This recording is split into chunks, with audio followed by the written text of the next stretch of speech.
The Listening Gate presents The Call of the Wild by Jack London, read by Kimberly Adams. Chapter 1. Into the Primitive. Old longings nomadic leap, chafing at custom's chain. Again from its brumal sleep wakens the ferine strain. Buck did not read the newspapers, or he would have known that trouble was brewing, not alone for himself, but for every tidewater dog, strong of muscle and with warm, long hair, from Puget Sound to San Diego. Because men, groping in the Arctic darkness, had found a yellow metal, and because steamship and transportation companies were booming the find, thousands of men were rushing into the Northland. These men wanted dogs, and the dogs they wanted were heavy dogs, with strong muscles by which to toil, and furry coats to protect them from the frost. Buck lived at a big house in the sun-kissed Santa Clara Valley. Judge Miller's place, it was called. It stood back from the road, half hidden among the trees, through which glimpses could be caught of the wide, cool veranda that ran around its four sides. The house was approached by graveled driveways which wound about through wide-spreading lawns and under the interlacing boughs of tall poplars. At the rear things were on even a more spacious scale than at the front. There were great stables where a dozen grooms and boys held forth, rows of vine-clad servants' cottages, an endless and orderly array of outhouses, long grape arbors, green pastures, orchards, and berry patches. Then there was the pumping plant for the artesian well, and the big cement tank where Judge Miller's boys took their morning plunge and kept cool in the hot afternoon. And over this great domain Buck ruled. Here he was born, and here he had lived the 4 years of his life. It was true. There were other dogs. There could not but be other dogs on so vast a place, but they did not count. They came and went, resided in the populous kennels, or lived obscurely in the recesses of the house after the fashion of Toots, the Japanese pug, or Isabel, the Mexican hairless, strange creatures that rarely put nose out of doors or set foot to ground. On the other hand, there were the fox terriers, a score of them at least, who yelped fearful promises at Toots and Isabel looking out of the windows at them and protected by a legion of housemaids armed with brooms and mops. But Buck was neither house dog nor kennel dog. The whole realm was his. He plunged into the swimming tank or went hunting with the judge's sons. He escorted Molly and Alice, the judge's daughters, on long twilight or early morning rambles. On wintry nights, he lay at the judge's feet before the roaring library fire. He carried the judge's grandsons on his back, or rolled them in the grass, and guarded their footsteps through wild adventures down to the fountain in the stable yard, and even beyond, where the paddocks were, and the berry patches. Among the terriers he stalked imperiously, and Toots and Isabel he utterly ignored, for he was king. King over all creeping, crawling, flying things of Judge Miller's place, humans included.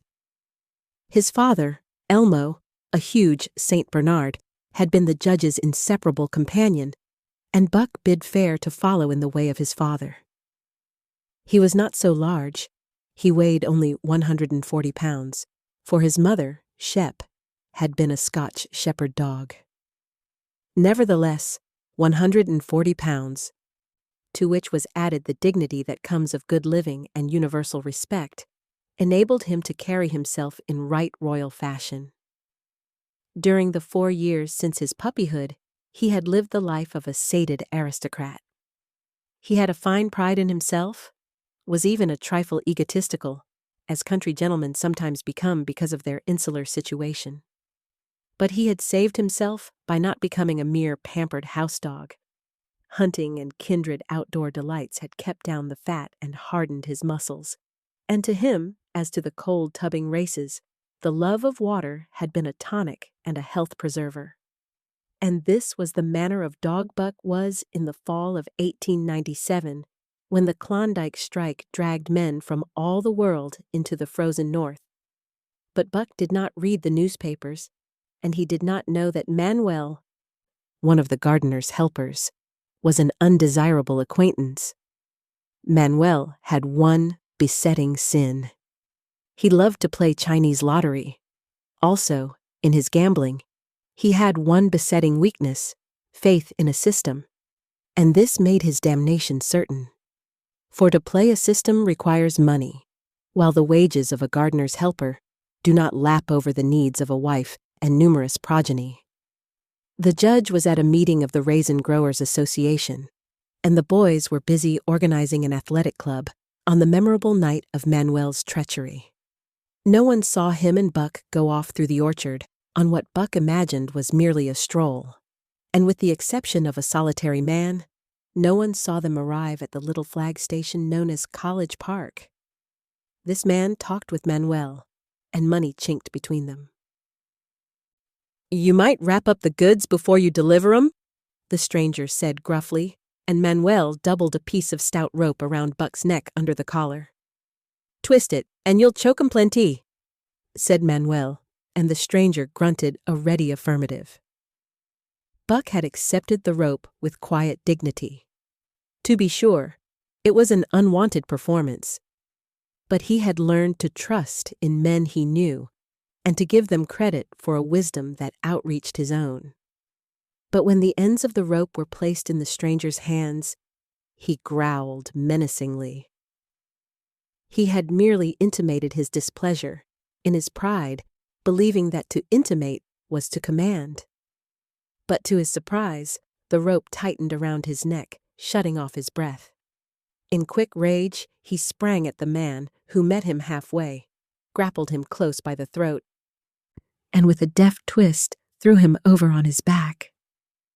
Then the rope tightened mercilessly, while Buck struggled in a fury, his tongue lolling out of his mouth and his great chest panting futilely.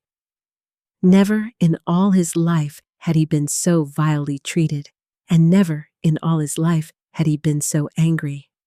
But his strength ebbed, his eyes glazed, and he knew nothing when the train was flagged and the two men threw him into the baggage car. The next he knew, he was dimly aware that his tongue was hurting and that he was being jolted along in some kind of a conveyance.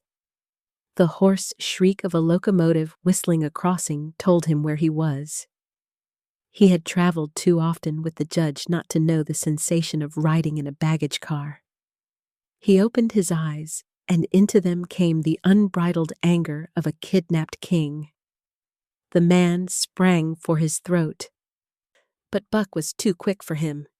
His jaws closed on the hand, nor did they relax till his senses were choked out of him once more. "Yep, has fits," the man said, hiding his mangled hand from the baggage man, who had been attracted by the sounds of struggle. "I'm taking them up for the boss to Frisco. A crack dog doctor there thinks that he can cure 'em."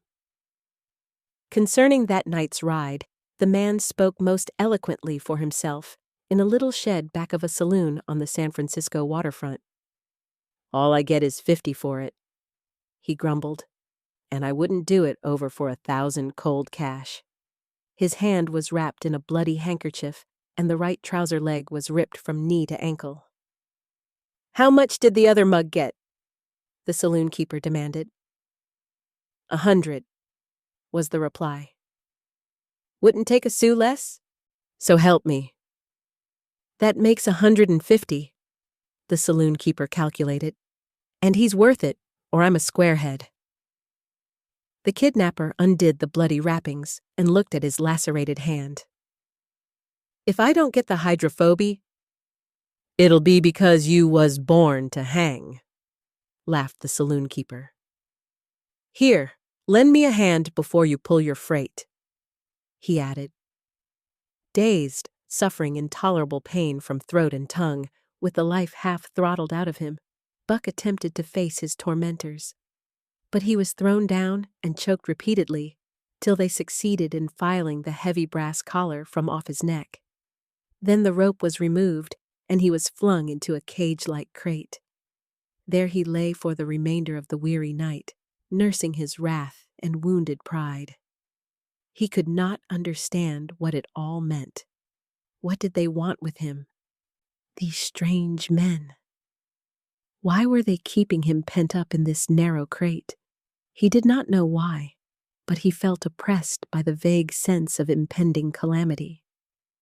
Several times during the night, he sprang to his feet when the shed door rattled open, expecting to see the judge, or the boys at least.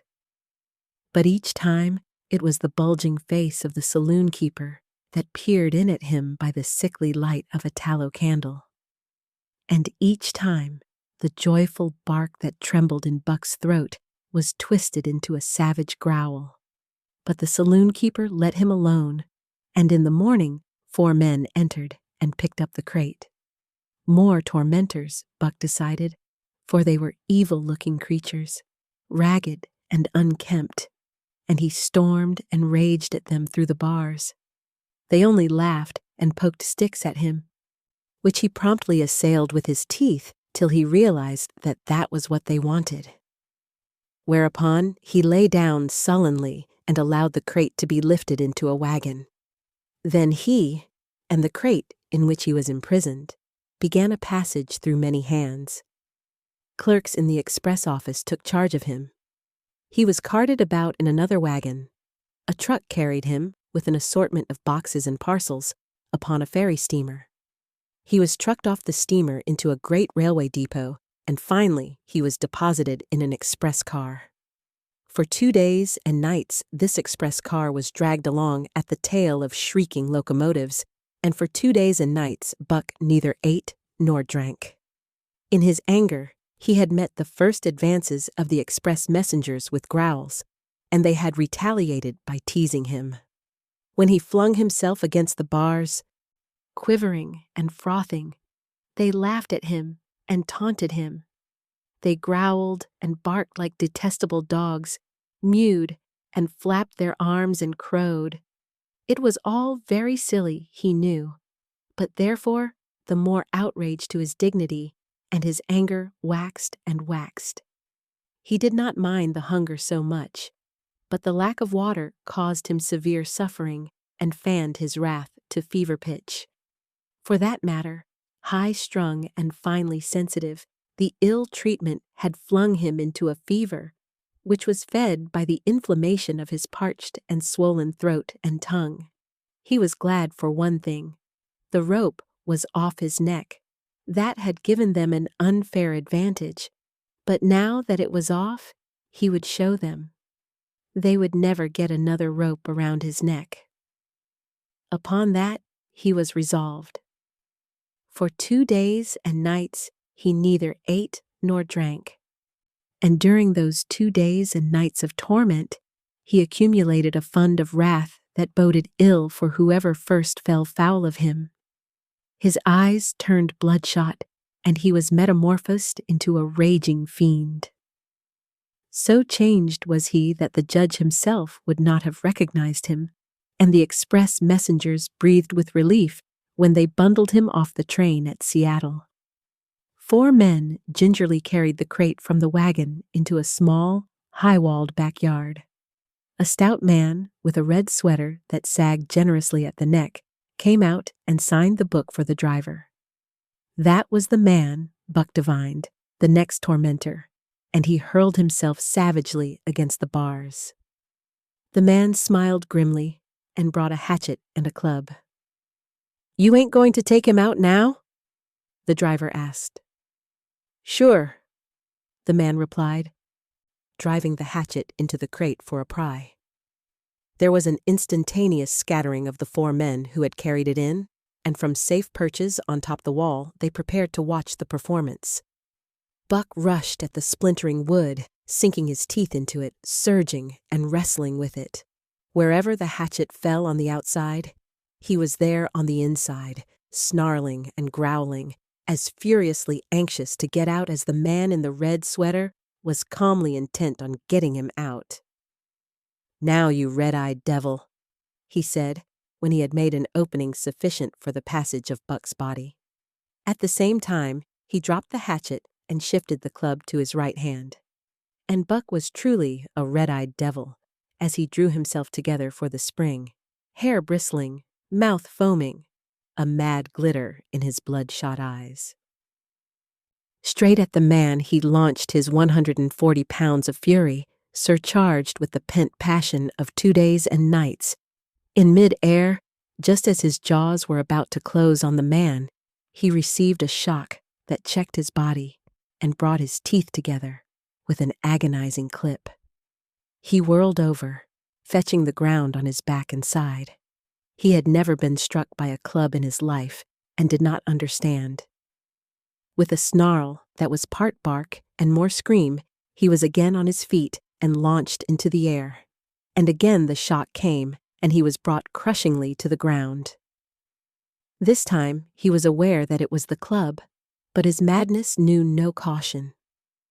A dozen times he charged, and as often the club broke the charge and smashed him down. After a particularly fierce blow, he crawled to his feet, too dazed to rush. He staggered limply about, the blood flowing from nose and mouth and ears, his beautiful coat sprayed and flecked with bloody slaver. Then the man advanced and deliberately dealt him a frightful blow on the nose. All the pain he had endured was as nothing compared with the exquisite agony of this. With a roar that was almost lion-like in its ferocity, he again hurled himself at the man. But the man, shifting the club from right to left, coolly caught him by the underjaw, at the same time wrenching downward and backward. Buck described a complete circle in the air, and half of another, then crashed to the ground on his head and chest. For the last time he rushed. The man struck the shrewd blow he had purposely withheld for so long, and Buck crumpled up and went down, knocked utterly senseless. "He's no slouch at dog-breakin'." "That's what I say," one of the men on the wall cried enthusiastically. "Druther break cayuses any day and twice on Sundays," was the reply of the driver as he climbed on the wagon and started the horses. Buck's senses came back to him, but not his strength. He lay where he had fallen, and from there he watched the man in the red sweater. "Answers to the name of Buck," the man soliloquized, quoting from the saloon keeper's letter, which had announced the consignment of the crate and contents. "Well, Buck, my boy," he went on in a genial voice, "we've had our little ruction, and the best thing we can do is to let it go at that. You've learned your place, and I know mine. Be a good dog, and all'll go well and the goose hang high. Be a bad dog, and I'll whale the stuffin' out of you. Understand?" As he spoke, he fearlessly patted the head he had so mercilessly pounded, and though Buck's hair involuntarily bristled at touch of the hand, he endured it without protest. When the man brought him water, he drank eagerly, and later bolted a generous meal of raw meat, chunk by chunk, from the man's hand. He was beaten, he knew that, but he was not broken. He saw, once for all, that he stood no chance against a man with a club. He had learned the lesson, and in all his afterlife, he never forgot it. That club was a revelation. It was his introduction to the reign of primitive law, and he met the introduction halfway. The facts of life took on a fiercer aspect, and while he faced that aspect uncowed, he faced it with all the latent cunning of his nature aroused. As the days went by, other dogs came. In crates and at the ends of ropes, some docilely and some raging and roaring as he had come, and one and all, he watched them pass under the dominion of the man in the red sweater. Again and again, as he looked at each brutal performance, the lesson was driven home to Buck. A man with a club was a lawgiver, a master to be obeyed, though not necessarily conciliated. Of this last Buck was never guilty, though he did see beaten dogs that fawned upon the man and wagged their tails and licked his hand. Also, he saw one dog that would neither conciliate nor obey, finally killed in the struggle for mastery. Now and again men came, strangers who talked excitedly, wheedlingly, and in all kinds of fashions to the man in the red sweater. And at such times that money passed between them, the strangers took one or more of the dogs away with them. Buck wondered where they went, for they never came back. But the fear of the future was strong upon him, and he was glad each time when he was not selected.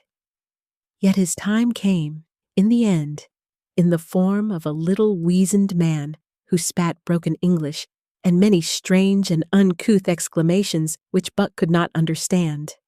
"Sacredam!" he cried, when his eyes lit upon Buck. "Dat one damn bully dog, eh? How much?" 300, and a present at that, was the prompt reply of the man in the red sweater. "And seem it's government money, you ain't got no kick coming, eh, Perrault?" Perrault grinned, considering that the price of dogs had been boomed skyward by the unwanted demand. It was not an unfair sum for so fine an animal. The Canadian government would be no loser, nor would its dispatches travel the slower. Perrault knew dogs, and when he looked at Buck, he knew that he was 1 in 1,000. 1 in 10,000, he commented mentally. Buck saw money pass between them, and was not surprised when Curly, a good-natured Newfoundland, and he were led away by the little weazened man. That was the last he saw of the man in the red sweater, and as Curly and he looked at receding Seattle from the deck of the narwhal, it was the last he saw of the warm Southland. Curly and he were taken below by Perrault and turned over to a black-faced giant called Francois. Perrault was a French-Canadian and swarthy, but Francois was a French-Canadian half-breed and twice as swarthy. They were a new kind of men to Buck, of which he was destined to see many more. And while he developed no affection for them, he nonetheless grew honestly to respect them. He speedily learned that Perrault and Francois were fair men, calm and impartial in administering justice, and too wise in the way of dogs to be fooled by dogs. In the 'tween decks of the narwhal, Buck and Curly joined 2 other dogs. One of them was a big snow-white fellow from Spitzbergen, who had been brought away by a whaling captain, and who had later accompanied a geological survey into the Barrens. He was friendly, in a treacherous sort of way, smiling into one's face the while he meditated some underhand trick, as, for instance, when he stole from Buck's food at the first meal. As Buck sprang to punish him, the lash of Francois's whip sang through the air, reaching the culprit first, and nothing remained to Buck but to recover the bone. That was fair of Francois, he decided, and the half-breed began his rise in Buck's estimation. The other dog made no advances, nor received any. Also, he did not attempt to steal from the newcomers. He was a gloomy, morose fellow, and he showed Curly plainly that all he desired was to be left alone, and further, that there would be trouble if he were not left alone. Dave, he was called, and he ate and slept, or yawned between times, and took interest in nothing, not even when the narwhal crossed Queen Charlotte Sound, and rolled and pitched and bucked like a thing possessed. When Buck and Curly grew excited, half wild with fear, he raised his head as though annoyed, favored them with an incurious glance, yawned, and went to sleep again. Day and night the ship throbbed to the tireless pulse of the propeller, and though one day was very like another, it was apparent to Buck that the weather was steadily growing colder. At last, one morning, the propeller was quiet, and the narwhal was pervaded with an atmosphere of excitement. He felt it, as did the other dogs, and knew that a change was at hand. Francois leashed them and brought them on deck. At the first step upon the cold surface, Buck's feet sank into a white mushy something very like mud. He sprang back with a snort. More of this white stuff was falling through the air. He shook himself, but more of it fell upon him. He sniffed it curiously, then licked some up on his tongue. It bit like fire, and the next instant was gone. This puzzled him. He tried it again, with the same result. The onlookers laughed uproariously, and he felt ashamed. He knew not why, for it was his first snow. Chapter 2. The Law of Club and Fang. Buck's first day on the Dyea beach was like a nightmare. Every hour was filled with shock and surprise. He had been suddenly jerked from the heart of civilization and flung into the heart of things primordial. No lazy, sun-kissed life was this, with nothing to do but loaf and be bored. Here was neither peace, nor rest, nor a moment's safety. All was confusion and action, and every moment life and limb were in peril. There was imperative need to be constantly alert, for these dogs and men were not town dogs and men. They were savages, all of them, who knew no law but the law of club and fang. He had never seen dogs fight as these wolfish creatures fought, and his first experience taught him an unforgettable lesson. It is true, it was a vicarious experience.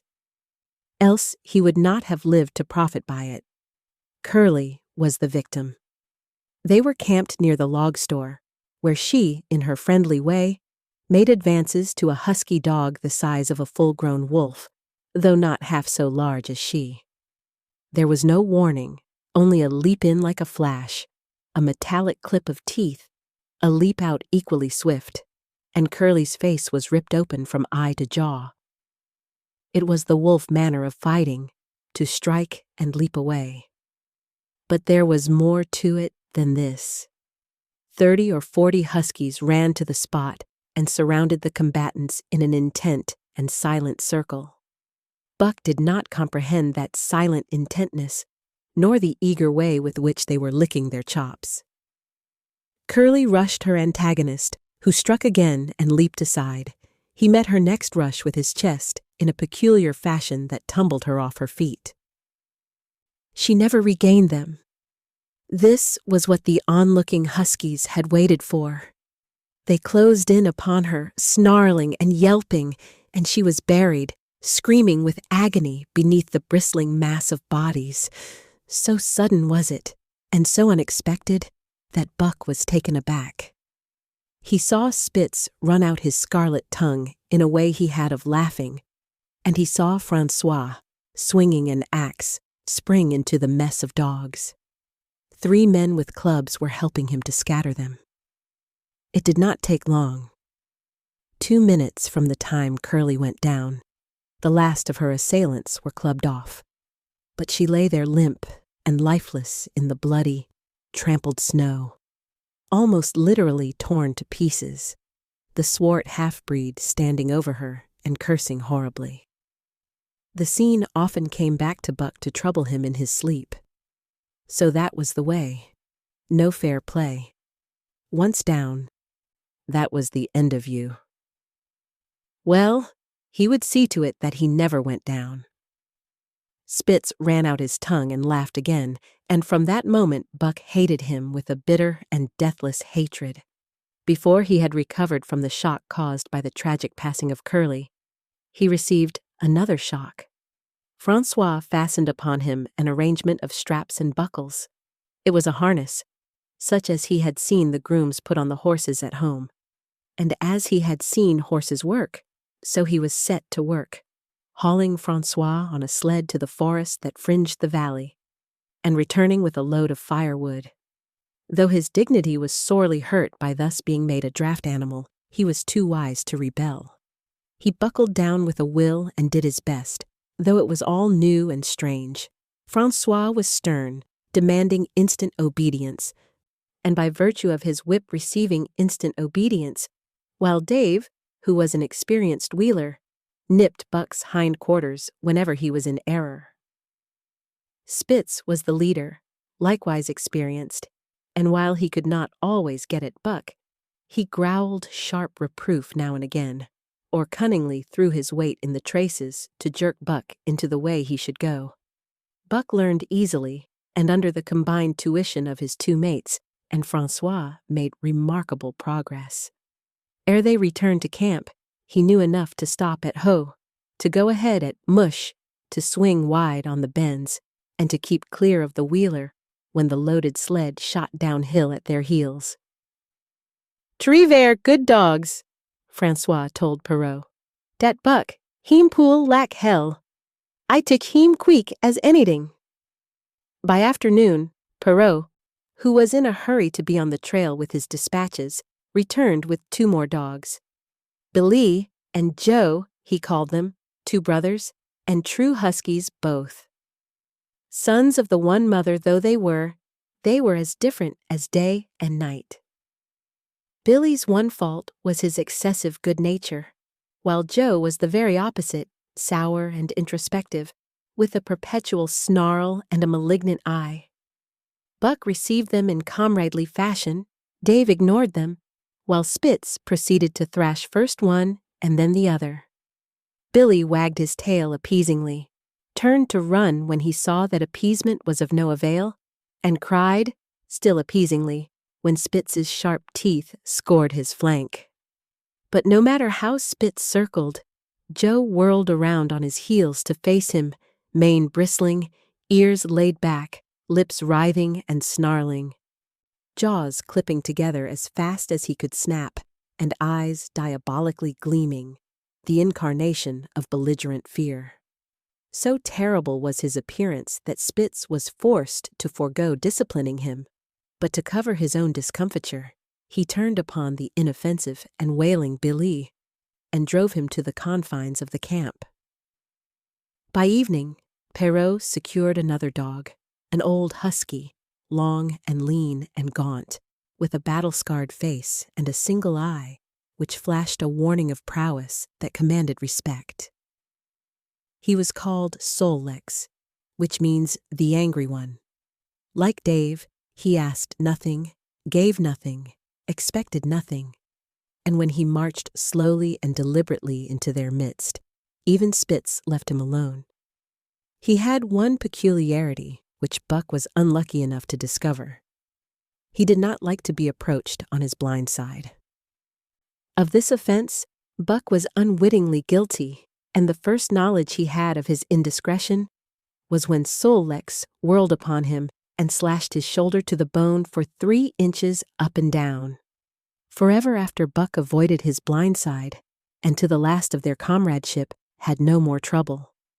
His only apparent ambition, like Dave's, was to be left alone, though, as Buck was afterward to learn, each of them possessed one other and even more vital ambition. That night, Buck faced the great problem of sleeping. The tent, illumined by a candle, glowed warmly in the midst of the white plain, and when he, as a matter of course, entered it, both Perrault and Francois bombarded him with curses and cooking utensils, till he recovered from his consternation and fled ignominiously into the outer cold. A chill wind was blowing that nipped him sharply and bit with especial venom into his wounded shoulder. He lay down on the snow and attempted to sleep, but the frost soon drove him shivering to his feet. Miserable and disconsolate, he wandered about among the many tents, only to find that one place was as cold as another. Here and there savage dogs rushed upon him, but he bristled his neck hair and snarled, for he was learning fast, and they let him go his way unmolested. Finally, an idea came to him. He would return and see how his own teammates were making out.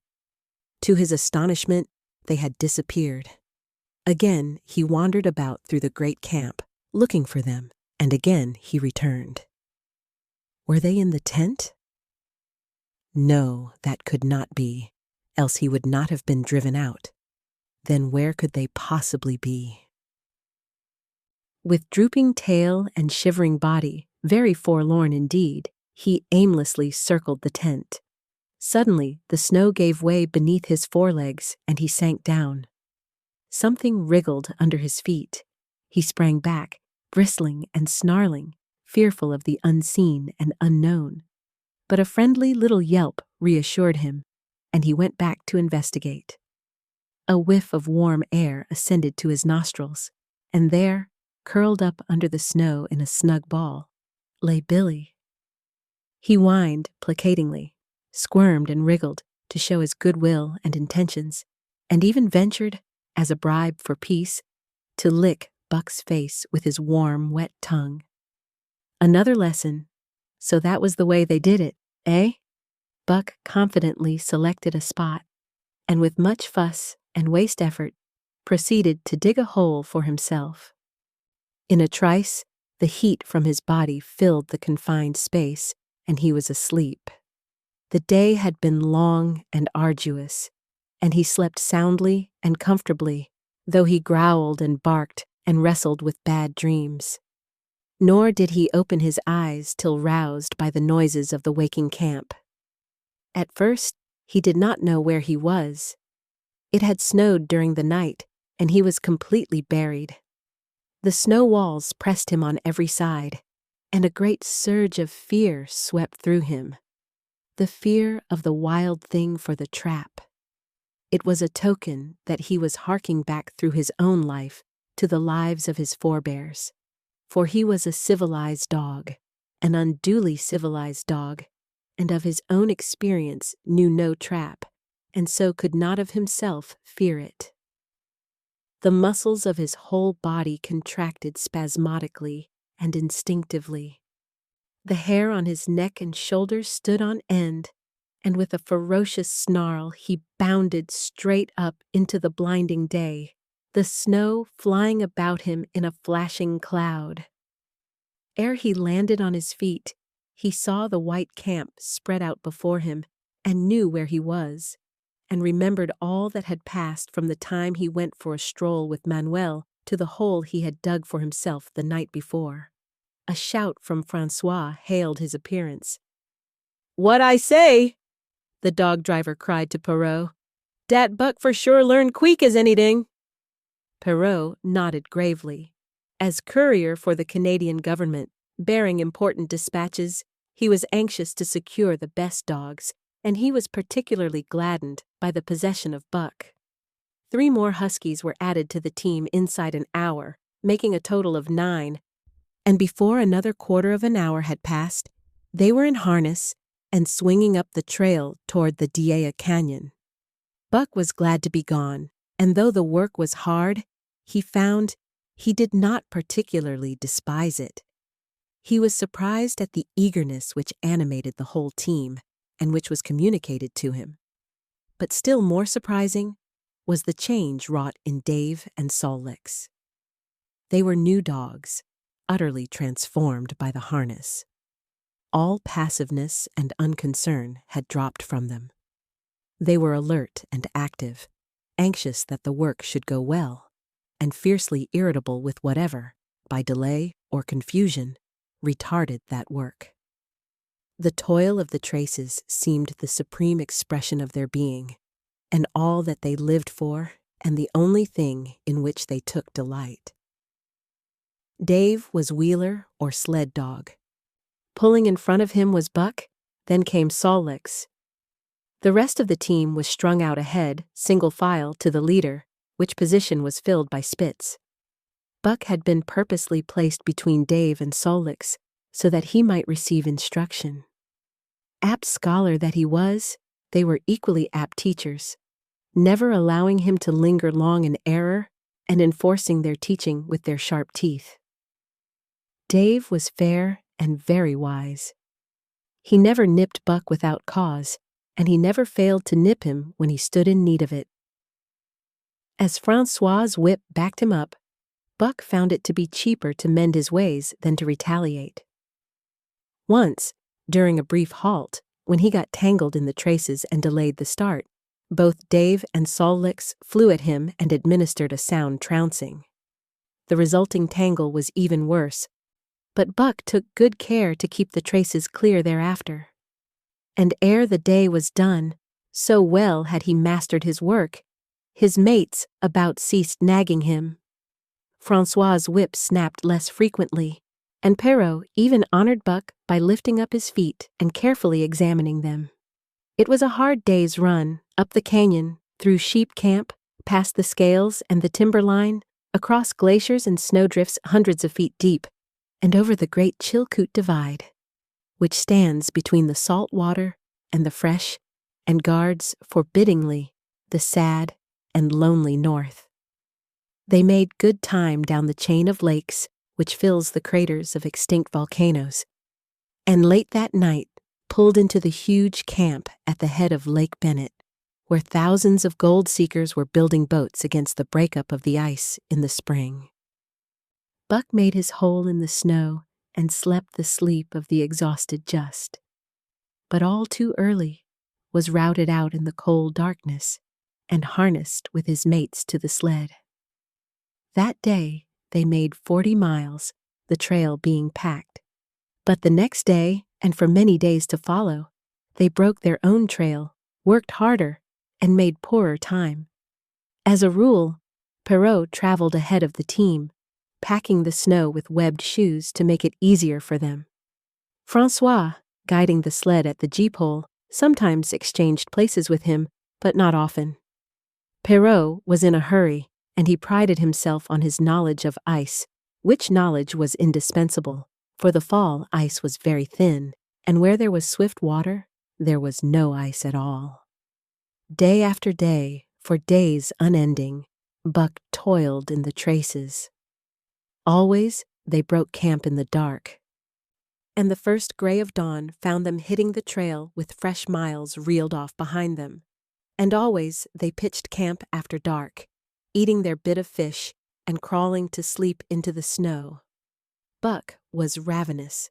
The pound and a half of sun-dried salmon, which was his ration for each day, seemed to go nowhere. He never had enough, and suffered from perpetual hunger pangs. Yet the other dogs, because they weighed less and were born to the life, received a pound only of the fish and managed to keep in good condition. He swiftly lost the fastidiousness which had characterized his old life. A dainty eater, he found that his mates, finishing first, robbed him of his unfinished ration. There was no defending it. While he was fighting off 2 or 3, it was disappearing down the throats of the others. To remedy this, he ate as fast as they, and so greatly did hunger compel him, he was not above taking what did not belong to him. He watched and learned. When he saw Pike, one of the new dogs, a clever malingerer and thief, slyly steal a slice of bacon when Perrault's back was turned, he duplicated the performance the following day, getting away with the whole chunk. A great uproar was raised, but he was unsuspected, while Dub, an awkward blunderer who was always getting caught, was punished for Buck's misdeed. This first theft marked Buck as fit to survive in the hostile Northland environment. It marked his adaptability, his capacity to adjust himself to changing conditions, the lack of which would have meant swift and terrible death. It marked, further, the decay or going to pieces of his moral nature. A vain thing and a handicap in the ruthless struggle for existence. It was all well enough in the Southland, under the law of love and fellowship, to respect private property and personal feelings, but in the Northland, under the law of club and fang, whoso took such things into account was a fool, and in so far as he observed them, he would fail to prosper.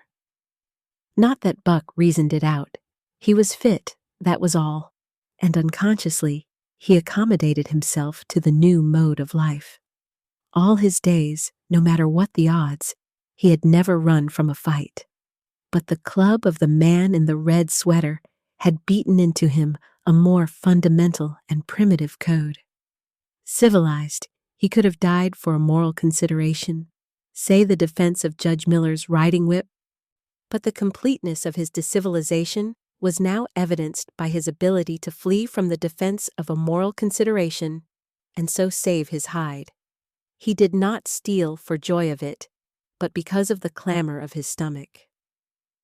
He did not rob openly, but stole secretly and cunningly, out of respect for club and fang. In short, the things he did were done because it was easier to do them than not to do them. His development, or retrogression, was rapid. His muscles became hard as iron, and he grew callous to all ordinary pain. He achieved an internal as well as external economy. He could eat anything, no matter how loathsome or indigestible. And once eaten, the juices of his stomach extracted the last least particle of nutriment, and his blood carried it to the farthest reaches of his body, building it into the toughest and stoutest of tissues. Sight and scent became remarkably keen, while his hearing developed such acuteness that in his sleep he heard the faintest sound and knew whether it heralded peace or peril. He learned to bite the ice out with his teeth when it collected between his toes. And when he was thirsty and there was a thick scum of ice over the waterhole, he would break it by rearing and striking it with stiff forelegs. His most conspicuous trait was an ability to scent the wind and forecast it a night in advance. No matter how breathless the air when he dug his nest by tree or bank, the wind that later blew inevitably found him to leeward, sheltered and snug. And not only did he learn by experience, but instincts long dead became alive again. The domesticated generations fell from him. In vague ways, he remembered back to the youth of the breed, to the time the wild dogs ranged in packs through the primeval forest and killed their meat as they ran it down. It was no task for him to learn to fight with cut and slash and the quick wolf snap. In this manner had fought forgotten ancestors. They quickened the old life within him, and the old tricks which they had stamped into the heredity of the breed were his tricks. They came to him without effort or discovery, as though they had been his always. And when, on the still cold nights, he pointed his nose at a star and howled long and wolf-like, it was his ancestors, dead and dust, pointing nose at star and howling down through the centuries and through him. And his cadences were their cadences, the cadences which voiced their woe, and what to them was the meaning of the stiffness and the cold and dark. Thus, as token of what a puppet thing life is, the ancient song surged through him and he came into his own again. And he came because men had found a yellow metal in the north, and because Manuel was a gardener's helper whose wages did not lap over the needs of his wife and divers small copies of himself. Chapter 3. The Dominant Primordial Beast. The dominant primordial beast was strong in buck, and under the fierce conditions of trail life, it grew and grew. Yet it was a secret growth. His newborn cunning gave him poise and control. He was too busy adjusting himself to the new life to feel at ease, and not only did he not pick fights, but he avoided them whenever possible. A certain deliberateness characterized his attitude. He was not prone to rashness and precipitate action, and in the bitter hatred between him and Spitz, he betrayed no impatience, shunned all offensive acts. On the other hand, possibly because he divined in Buck a dangerous rival, Spitz never lost an opportunity of showing his teeth. He even went out of his way to bully Buck, striving constantly to start the fight, which could end only in the death of one or the other. Early in the trip this might have taken place had it not been for an unwanted accident. At the end of this day, they made a bleak and miserable camp on the shore of Lake Labarge. Driving snow, a wind that cut like a white-hot knife, and darkness had forced them to grope for a camping place. They could hardly have fared worse. At their backs rose a perpendicular wall of rock, and Perrault and François were compelled to make their fire and spread their sleeping robes on the ice of the lake itself, the tent they had discarded at Dia in order to travel light. A few sticks of driftwood furnished them with a fire that thawed down through the ice and left them to eat supper in the dark. Close in under the sheltering rock, Buck made his nest. So snug and warm was it that he was loath to leave it when François distributed the fish which he had first thawed over the fire. But when Buck finished his ration and returned, he found his nest occupied. A warning snarl told him that the trespasser was Spitz. Till now, Buck had avoided trouble with his enemy, But this was too much. The beast in him roared. He sprang upon Spitz with a fury which surprised them both, and Spitz particularly, for his whole experience with Buck had gone to teach him that his rival was an unusually timid dog, who managed to hold his own only because of his great weight and size. Francois was surprised, too, when they shot out in a tangle from the disrupted nest, and he divined the cause of the trouble. "Ah, ah, ah!" he cried to Buck. "Give it to him, by gar! Give it to him! The dirty thief!" Spitz was equally willing. He was crying with sheer rage and eagerness as he circled back and forth for a chance to spring in. Buck was no less eager and no less cautious as he likewise circled back and forth for the advantage. But it was then that the unexpected happened. The thing which projected their struggle for supremacy far into the future, past many a weary mile of trail and toil. An oath from Perrault, the resounding impact of a club upon a bony frame, and a shrill yelp of pain heralded the breaking forth of pandemonium. The camp was suddenly discovered to be alive with skulking furry forms, starving huskies, 4 or 5 score of them, who had scented the camp from some Indian village. They had crept in while Buck and Spitz were fighting, and when the 2 men sprang among them with stout clubs, they showed their teeth and fought back. They were crazed by the smell of the food. Perrault found one with head buried in the grub box. His club landed heavily on the gaunt ribs, and the grub box was capsized on the ground.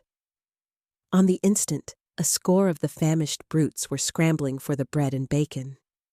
The clubs fell upon them unheeded. They yelped and howled under the rain of blows, but struggled none the less madly till the last crumb had been devoured. In the meantime, the astonished team dogs had burst out of their nests only to be set upon by the fierce invaders. Never had Buck seen such dogs. It seemed as though their bones would burst through their skins. They were mere skeletons, draped loosely in draggled hides, with blazing eyes and slavered fangs. But the hunger madness made them terrifying, irresistible. There was no opposing them. The team dogs were swept back against the cliff at the first onset. Buck was beset by 3 huskies, and in a trice his head and shoulders were ripped and slashed. The din was frightful. Billy was crying as usual. Dave and Sol-Lex, dripping blood from a score of wounds, were fighting bravely side by side. Joe was snapping like a demon. Once, his teeth closed on the foreleg of a husky, and he crunched down through the bone. Pike, the malingerer, leaped upon the crippled animal, breaking its neck with a quick flash of teeth and a jerk. Buck got a frothing adversary by the throat and was sprayed with blood when his teeth sank through the jugular. The warm taste of it in his mouth goaded him to greater fierceness. He flung himself upon another, and at the same time felt teeth sink into his own throat. It was Spitz, treacherously attacking from the side. Perrault and Francois, having cleaned out their part of the camp, hurried to save their sled dogs. The wild wave of famished beasts rolled back before them, and Buck shook himself free. But it was only for a moment. The 2 men were compelled to run back to save the grub, upon which the huskies returned to the attack on the team. Billy, terrified into bravery, sprang through the savage circle and fled away over the ice. Pike and Dub followed on his heels with the rest of the team behind. As Buck drew himself together to spring after them, out of the tail of his eye, he saw Spitz rush upon him with the evident intention of overthrowing him. Once off his feet and under that mass of huskies, there was no hope for him. But he braced himself to the shock of Spitz's charge, then joined the flight out on the lake. Later, the 9 team dogs gathered together and sought shelter in the forest. Though unpursued, they were in a sorry plight. There was not one who was not wounded in 4 or 5 places, while some were wounded grievously. Dub was badly injured in a hind leg. Dolly, the last husky added to the team at Daya, had a badly torn throat. Joe had lost an eye, while Billy, the good-natured, with an ear chewed and rent to ribbons, cried and whimpered throughout the night. At daybreak, they limped warily back to camp to find the marauders gone and the two men in bad tempers. Fully half their grub supply was gone.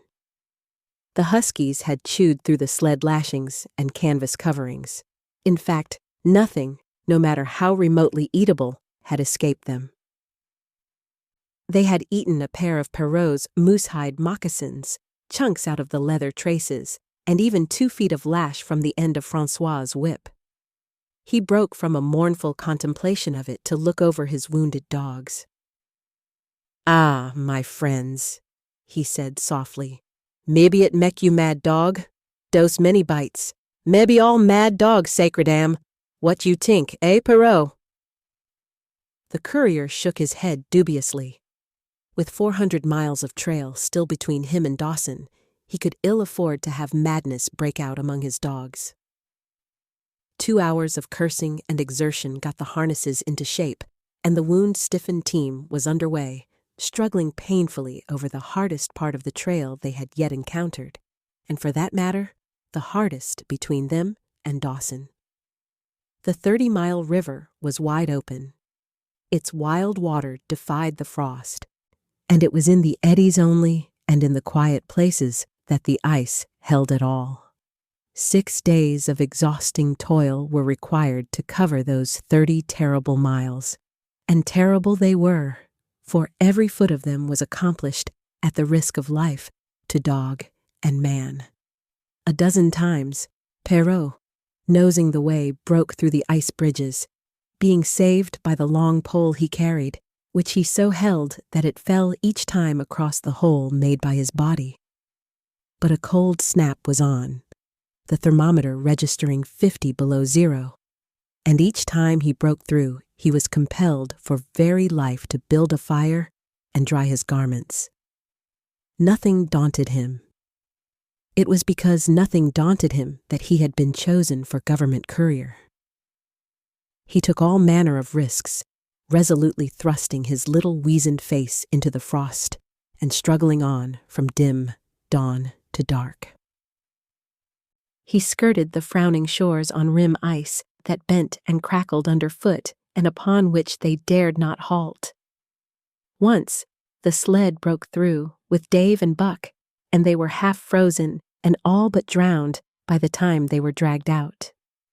The usual fire was necessary to save them. They were coated solidly with ice, and the two men kept them on the run around the fire, sweating and thawing, so close that they were singed by the flames. At another time, Spitz went through, dragging the whole team after him up to Buck, who strained backward with all his strength, his forepaws on the slippery edge, and the ice quivering and snapping all around. But behind him was Dave, likewise straining backward, and behind the sled was Francois, pulling till his tendons cracked. Again, the rim ice broke away before and behind, and there was no escape except up the cliff. Perrault scaled it by a miracle, while Francois prayed for just that miracle. And with every thong and sled lashing and the last bit of harness rove into a long rope, the dogs were hoisted, one by one, to the cliff crest. Francois came up last after the sled and load. Then came the search for a place to descend, which descent was ultimately made by the aid of the rope, and night found them back on the river with 1/4 mile to the day's credit. By the time they made the Hootalinqua and good ice, Buck was played out. The rest of the dogs were in like condition, but Perrault, to make up lost time, pushed them late and early. The first day they covered 35 miles to the Big Salmon. The next day, 35 more to the Little Salmon. The third day, 40 miles, which brought them well up toward the Five Fingers. Buck's feet were not so compact and hard as the feet of the huskies. His had softened during the many generations since the day his last wild ancestor was tamed by a cave dweller or riverman. All day long he limped in agony, and camp once made, lay down like a dead dog. Hungry as he was, he would not move to receive his ration of fish, which Francois had to bring to him. Also, the dog driver rubbed Buck's feet for half an hour each night after supper, and sacrificed the tops of his own moccasins to make 4 moccasins for Buck. This was a great relief, and Buck caused even the weazened face of Perrault to twist itself into a grin one morning when Francois forgot the moccasins and Buck lay on his back, his 4 feet waving appealingly in the air, and refused to budge without them. Later, his feet grew hard to the trail, and the worn-out footgear was thrown away. At the Pelly one morning, as they were harnessing up, Dolly, who had never been conspicuous for anything, went suddenly mad. She announced her condition by a long, heartbreaking wolf howl that sent every dog bristling with fear, then sprang straight for Buck. He had never seen a dog go mad, nor did he have any reason to fear madness. Yet he knew that here was horror, and fled away from it in a panic. Straight away he raced, with Dolly, panting and frothing, 1 leap behind. Nor could she gain on him, so great was his terror, nor could he leave her, so great was her madness. He plunged through the wooded breast of the island, flew down to the lower end, crossed a back channel filled with rough ice to another island, gained a 3rd island, curved back to the main river, and in desperation started to cross it. And all the time, though he did not look, he could hear her snarling just 1 leap behind. Francois called to him a 1/4 of a mile away, and he doubled back, still 1 leap ahead, gasping painfully for air and putting all his faith in that Francois would save him. The dog driver held the axe poised in his hand, and as Buck shot past him, the axe crashed down upon Mad Dolly's head. Buck staggered over against the sled, exhausted, sobbing for breath, helpless. This was Spitz's opportunity. He sprang upon Buck, and twice his teeth sank into his unresisting foe and ripped and tore the flesh to the bone. Then Francois's lash descended, and Buck had the satisfaction of watching Spitz receive the worst whipping as yet administered to any of the teams. "1 devil. Dat Spitz," remarked Perrault. "Some damn day him killed dat buck." "Dat buck 2 devils," was Francois's rejoinder. "All de tam I watch dat buck, I know for sure. Listen, some damn fine day him get mad like hell, and den him chew dat Spitz all up and spit him out on de snow." "Sure, I know." From then on, it was war between them. Spitz, as lead dog and acknowledged master of the team, felt his supremacy threatened by this strange Southland dog. And strange Buck was to him, for of the many Southland dogs he had known, not one had shown up worthily in camp and on trail. They were all too soft, dying under the toil, the frost, and starvation. Buck was the exception. He alone endured and prospered, matching the husky in strength, savagery, and cunning. Then he was a masterful dog. And what made him dangerous was the fact that the club of the man in the red sweater had knocked all blind pluck and rashness out of his desire for mastery. He was preeminently cunning and could bide his time with a patience that was nothing less than primitive. It was inevitable that the clash for leadership should come. Buck wanted it. He wanted it because it was his nature, because he had been gripped tight by that nameless, incomprehensible pride of the trail and trace, that pride which holds dogs in the toil to the last gasp, which lures them to die joyfully in the harness and breaks their hearts if they are cut out of the harness. This was the pride of Dave as wheel dog, of Solix as he pulled with all his strength. The pride that laid hold of them at break of camp, transforming them from sour and sullen brutes into straining, eager, ambitious creatures. the pride that spurred them on all day and dropped them at pitch of camp at night, letting them fall back into gloomy unrest and uncontent. This was the pride that bore up Spitz and made him thrash the sled dogs who blundered and shirked in the traces or hid away at harness-up time in the morning. Likewise, it was this pride that made him fear Buck as a possible lead dog. And this was Buck's pride, too. He openly threatened the other's leadership. He came between him and the shirks he should have punished, and he did it deliberately. One night, there was a heavy snowfall, and in the morning, Pike, the malingerer, did not appear. He was securely hidden in his nest under a foot of snow. Francois called him and sought him in vain. Spitz was wild with wrath. He raged through the camp, smelling and digging in every likely place, snarling so frightfully that Pike heard and shivered in his hiding place. But when he was at last unearthed and Spitz flew at him to punish him, Buck flew with equal rage in between. So unexpected was it, and so shrewdly managed, that Spitz was hurled backward and off his feet. Pike, who had been trembling abjectly, took heart at this open mutiny and sprang upon his overthrown leader. Buck, to whom fair play was a forgotten code, likewise sprang upon Spitz. But Francois, chuckling at the incident while unswerving in the administration of justice, brought his lash down upon Buck with all his might. This failed to drive Buck from his prostrate rival, and the butt of the whip was brought into play. Half stunned by the blow, Buck was knocked backward, and the lash laid upon him again and again, while Spitz soundly punished the many times offending Pike.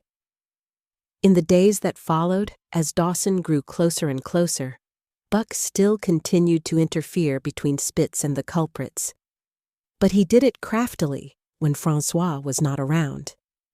With the covert mutiny of Buck, a general insubordination sprang up and increased. Dave and Sol Licks were unaffected, but the rest of the team went from bad to worse. Things no longer went right. There was continual bickering and jangling. Trouble was always afoot, and at the bottom of it was Buck. He kept Francois busy, for the dog driver was in constant apprehension of the life-and-death struggle between the two, which he knew must take place sooner or later. And on more than one night, the sounds of quarreling and strife among the other dogs turned him out of his sleeping robe.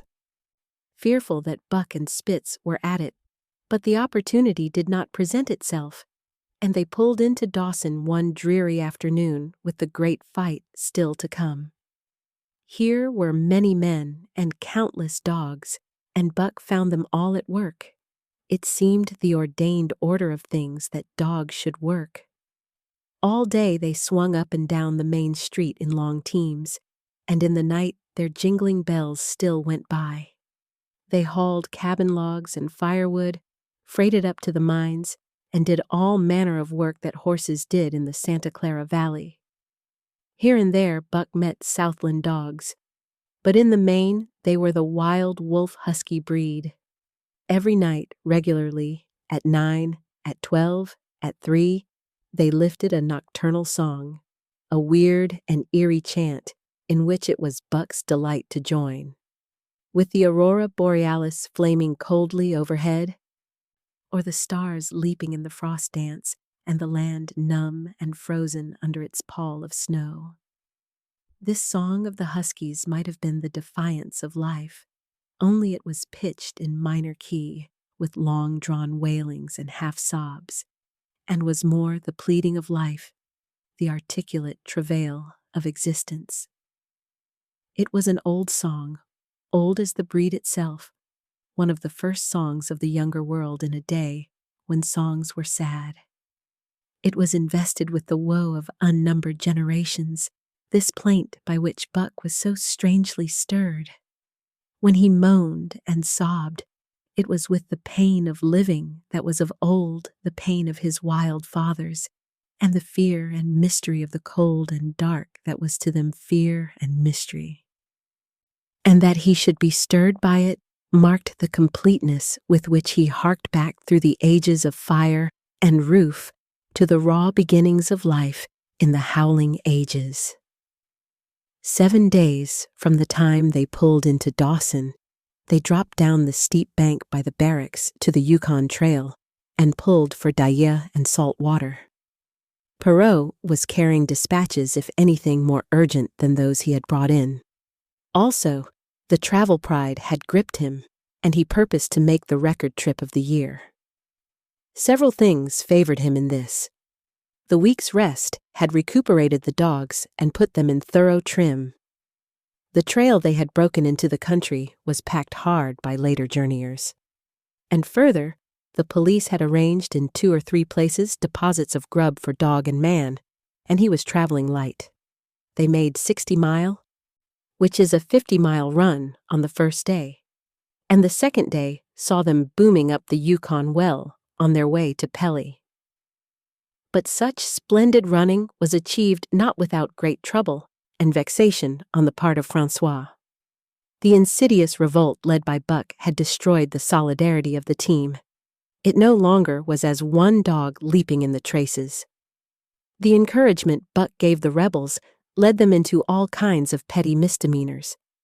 No more was Spitz a leader greatly to be feared. The old awe departed, and they grew equal to challenging his authority.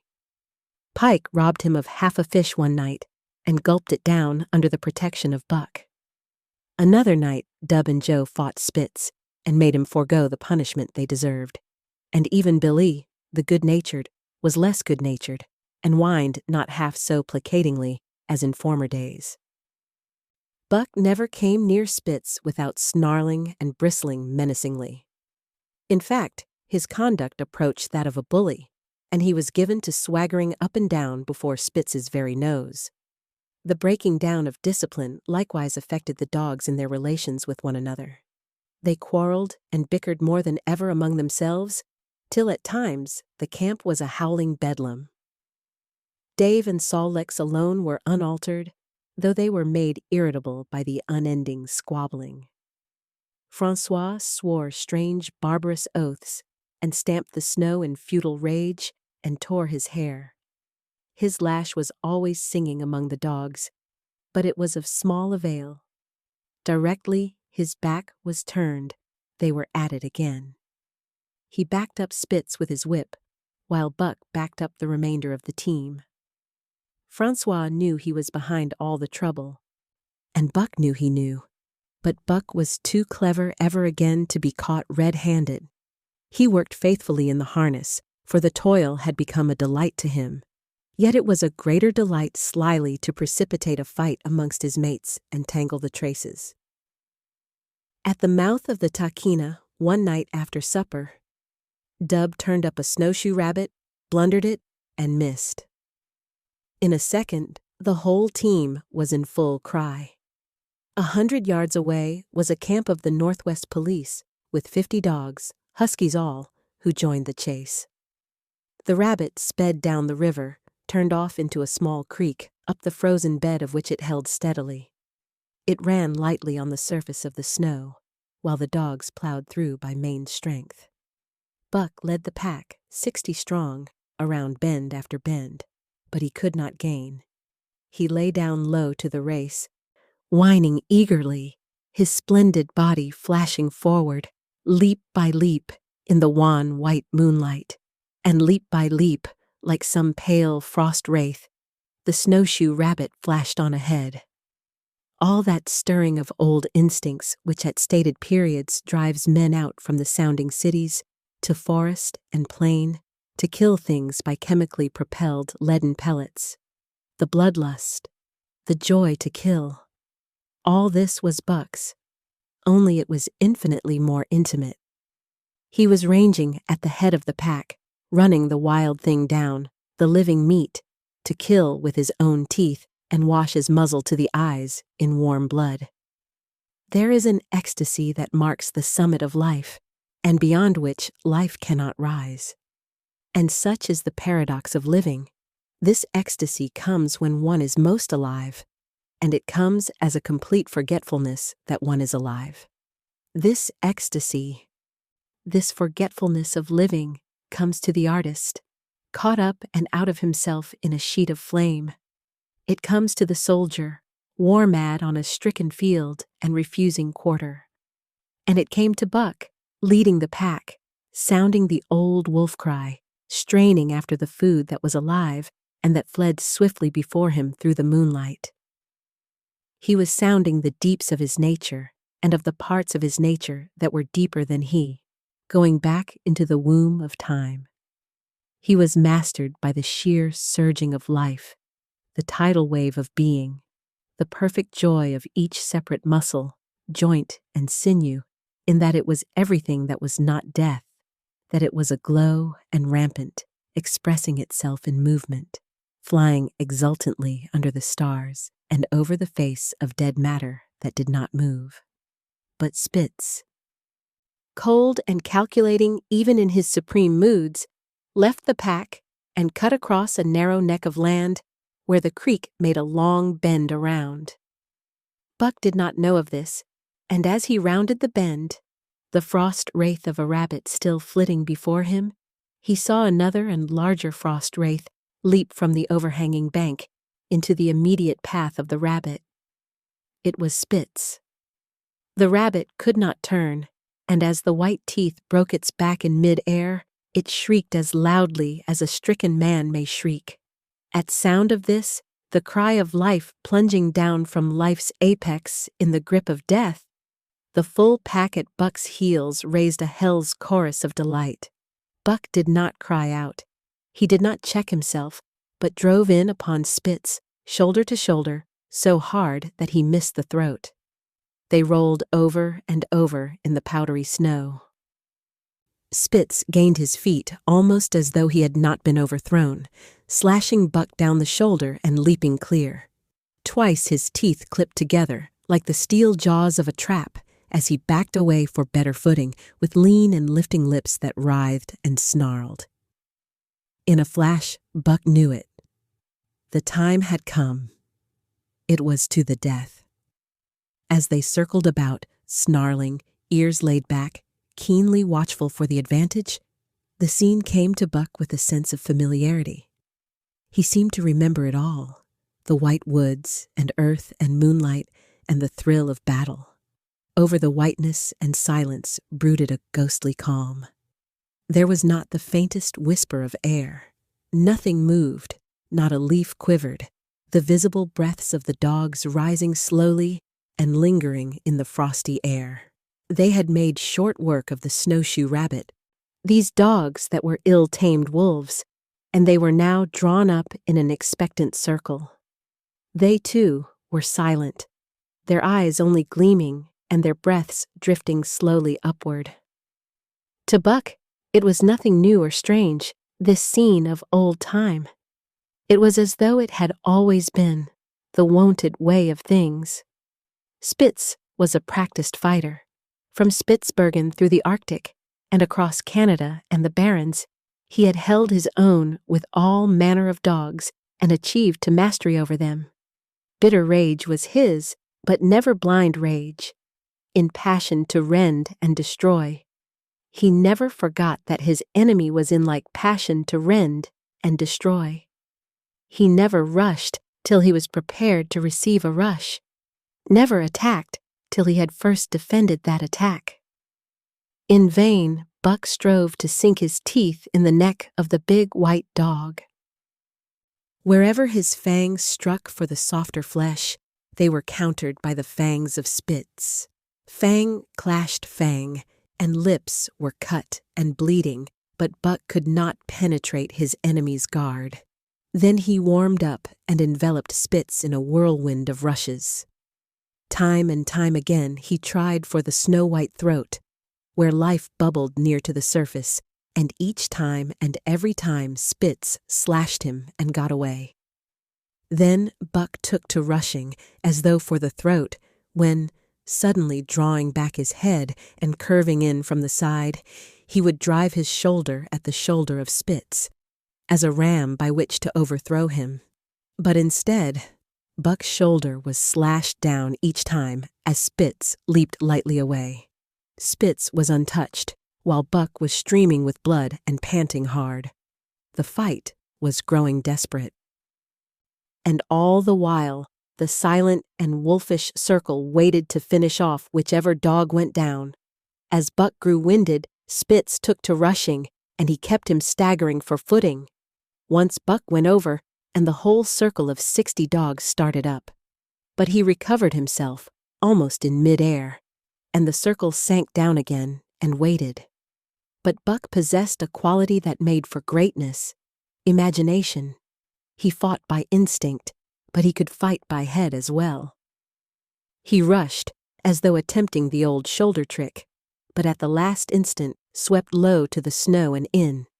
His teeth closed on Spitz's left foreleg. There was a crunch of breaking bone, and the white dog faced him on 3 legs. Thrice he tried to knock him over, then repeated the trick and broke the right foreleg. Despite the pain and helplessness, Spitz struggled madly to keep up.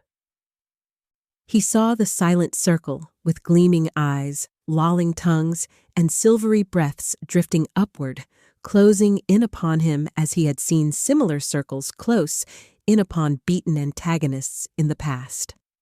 Only this time he was the one who was beaten. There was no hope for him. Buck was inexorable. Mercy was a thing reserved for gentler climes. He maneuvered for the final rush. The circle had tightened till he could feel the breaths of the huskies on his flanks. He could see them beyond Spitz and to either side, half crouching for the spring, their eyes fixed upon him. A pause seemed to fall. Every animal was motionless as though turned to stone. Only Spitz quivered and bristled as he staggered back and forth, snarling with horrible menace as though to frighten off impending death. Then Buck sprang in and out, but while he was in, shoulder had at last squarely met shoulder. The dark circle became a dot on the moon-flooded snow as Spitz disappeared from view. Buck stood and looked on, the successful champion, the dominant primordial beast who had made his kill and found it good. Chapter 4. Who has won to mastership? Eh? What I say? I speak true when I say dat Buck 2 devils. This was Francois's speech next morning when he discovered Spitz missing and Buck covered with wounds. He drew him to the fire and by its light pointed them out.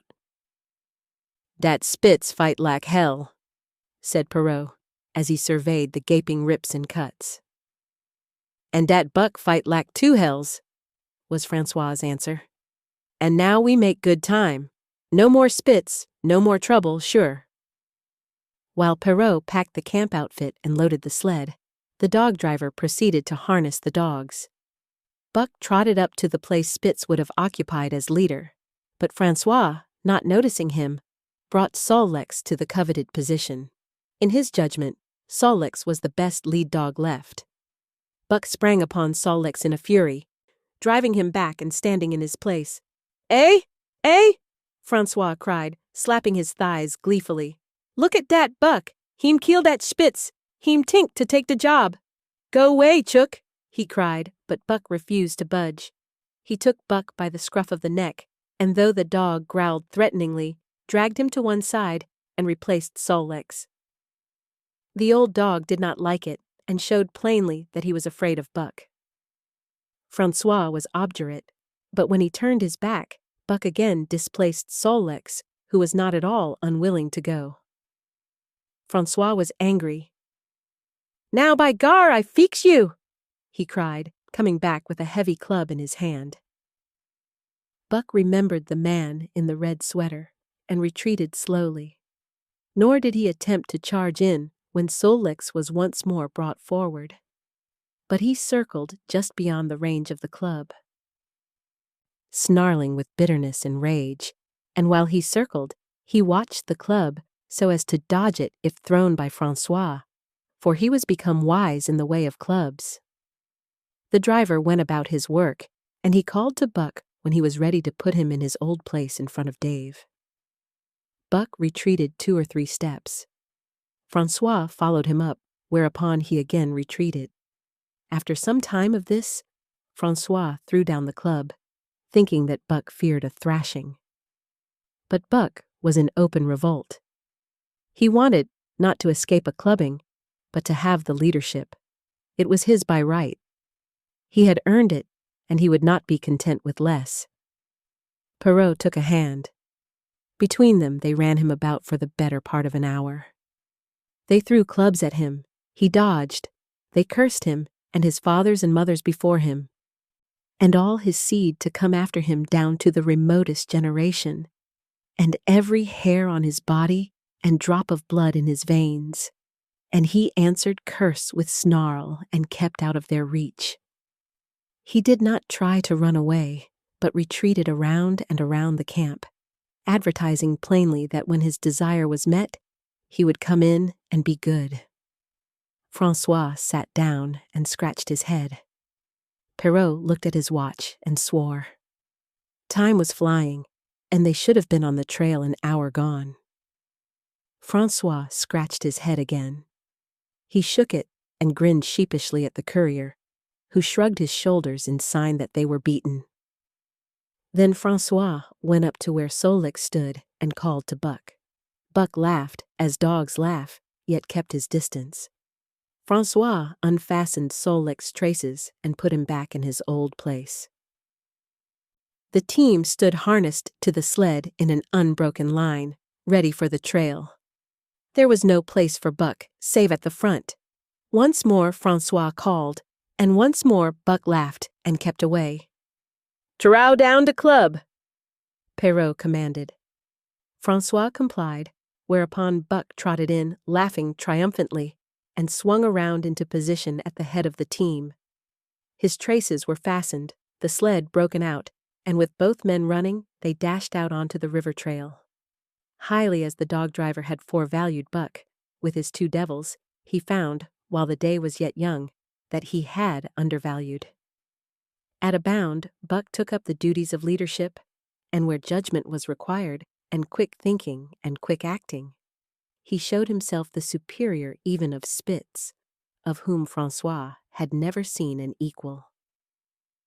But it was in giving the law and making his mates live up to it that Buck excelled.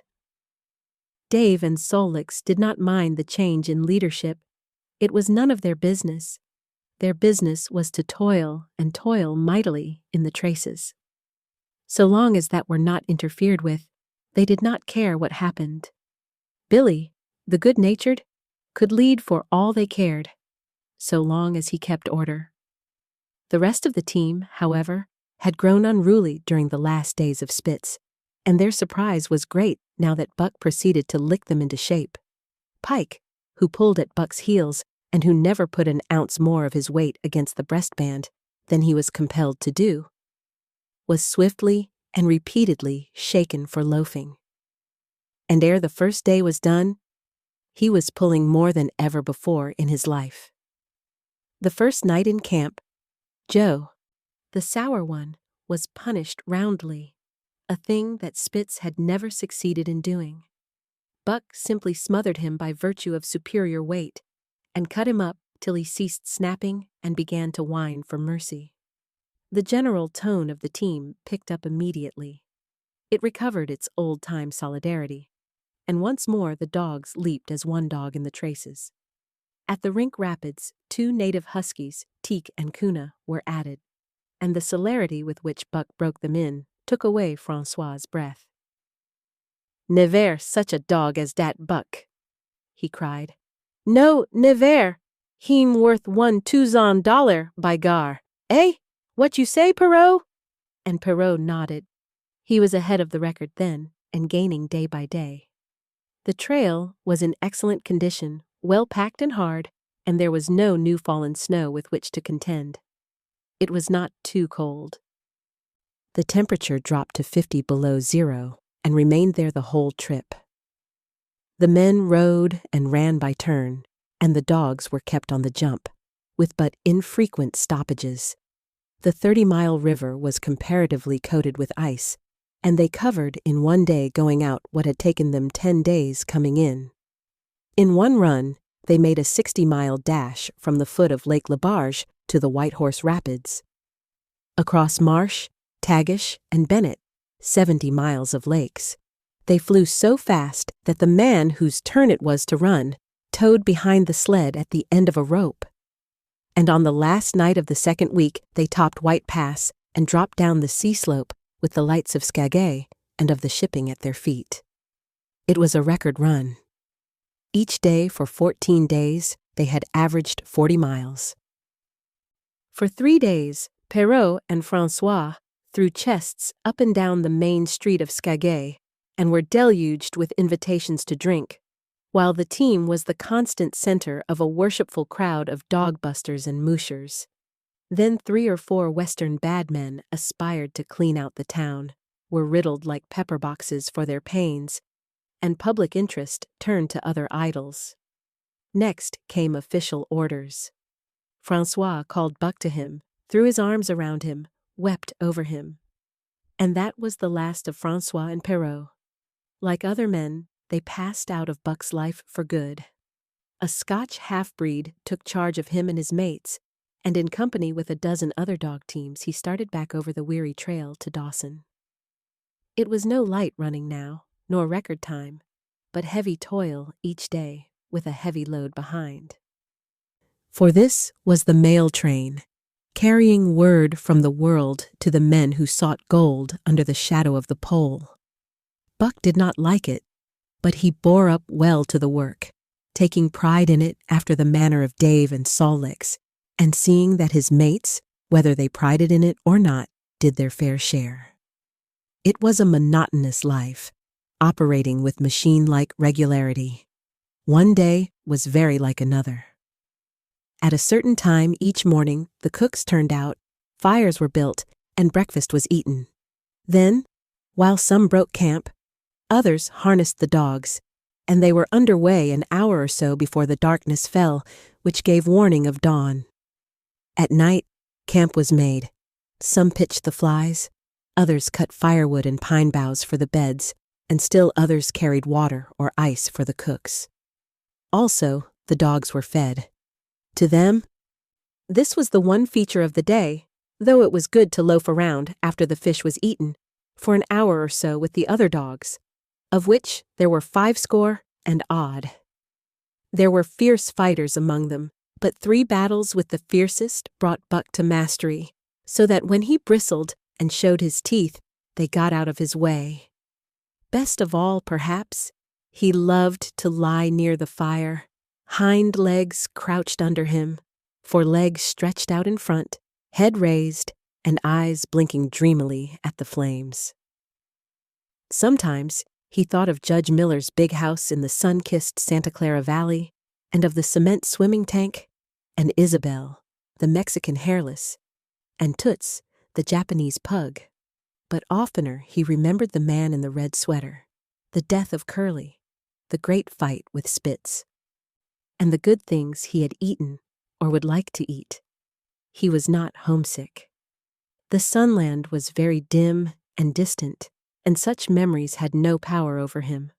Far more potent were the memories of his heredity that gave things he had never seen before a seeming familiarity.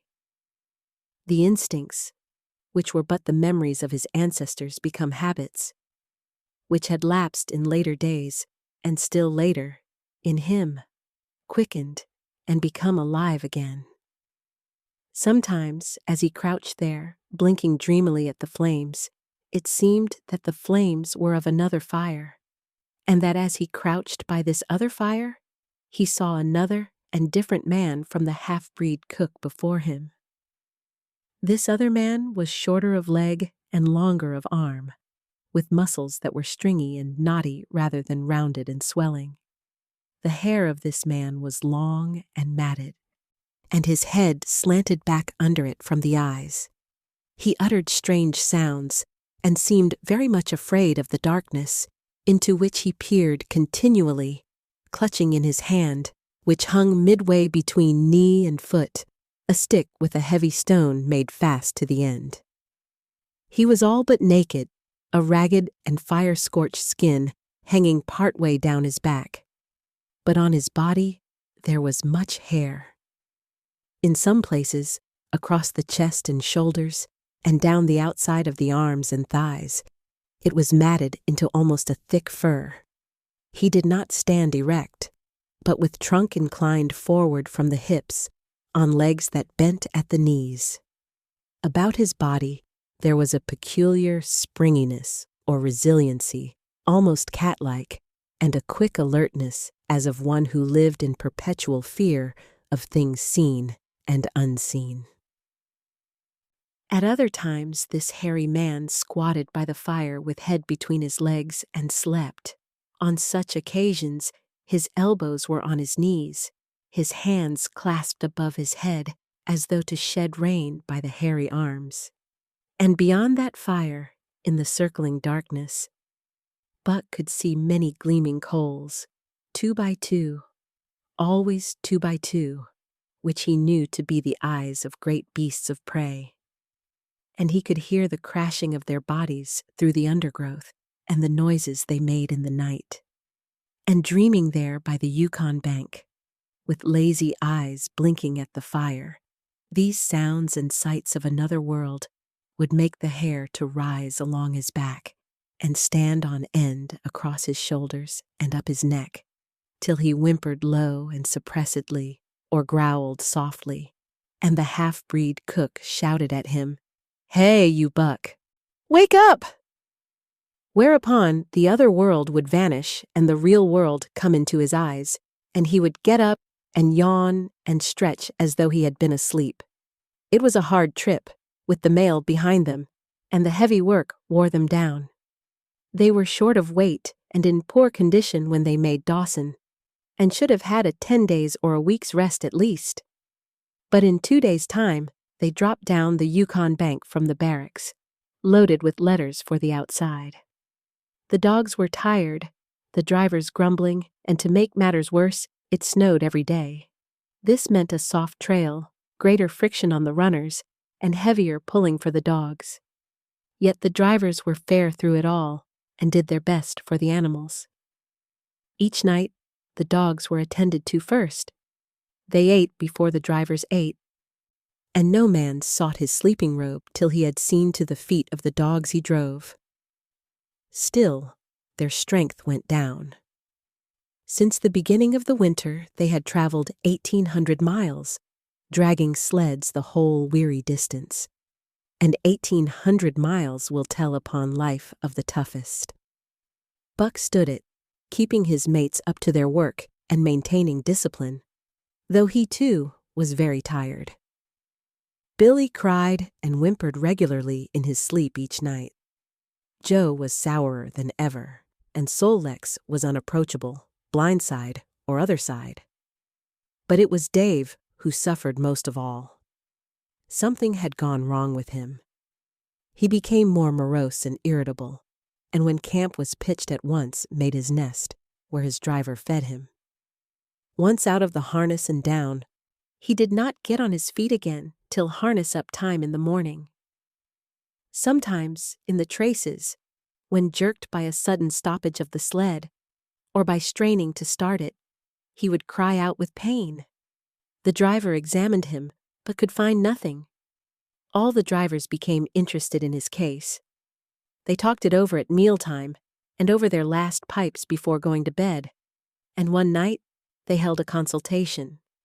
He was brought from his nest to the fire, and was pressed and prodded till he cried out many times. Something was wrong inside, but they could locate no broken bones, could not make it out.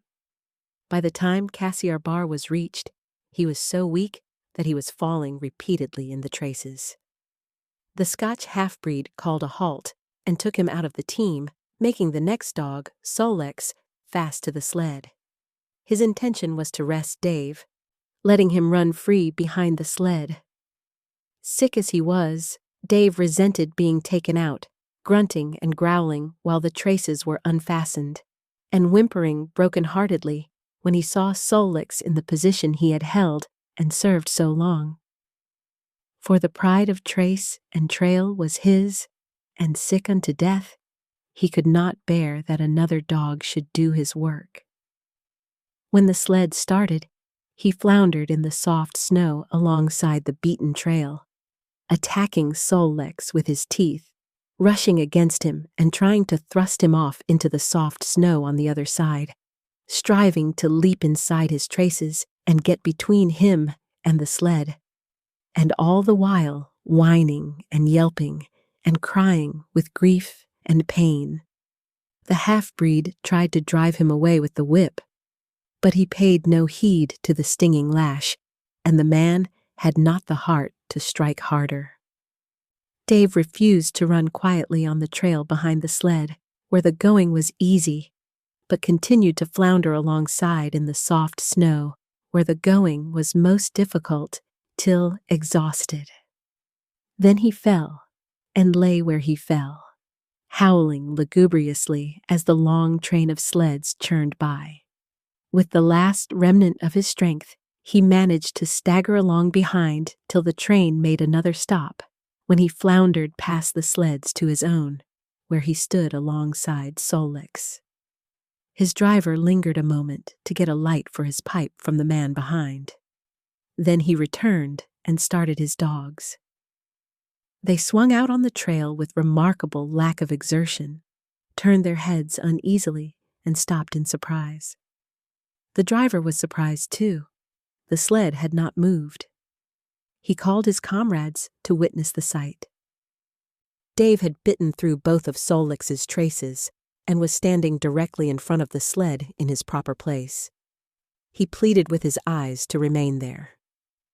The driver was perplexed.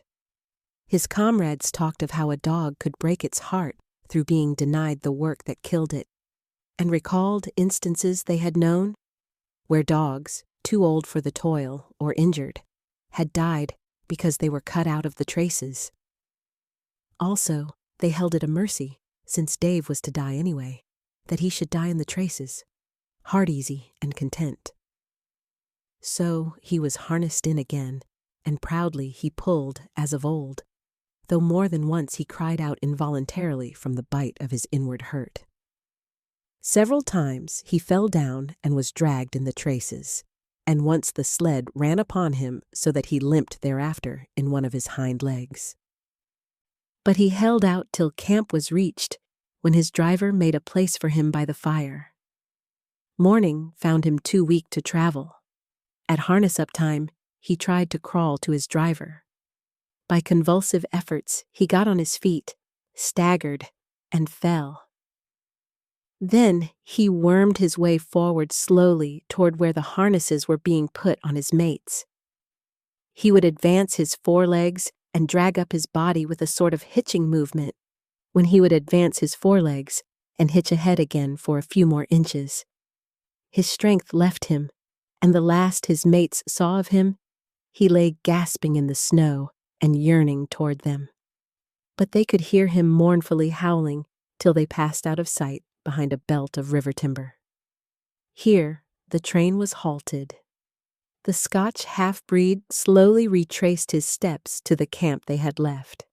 The men ceased talking. A revolver shot rang out. The man came back hurriedly. The whip snapped, the bells tinkled merrily, the sleds churned along the trail. But Buck knew, and every dog knew, what had taken place behind the belt of river trees. Chapter 5. The Toil of Trace and Trail. 30 days from the time it left Dawson, the saltwater mail, with Buck and his mates at the fore, arrived at Skagay. They were in a wretched state, worn out and worn down. Buck's 140 pounds had dwindled to 115.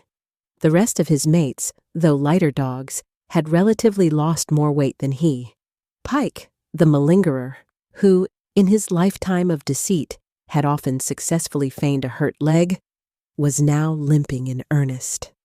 Sol-leks was limping, and Dub was suffering from a wrenched shoulder blade. They were all terribly footsore. No spring or rebound was left in them.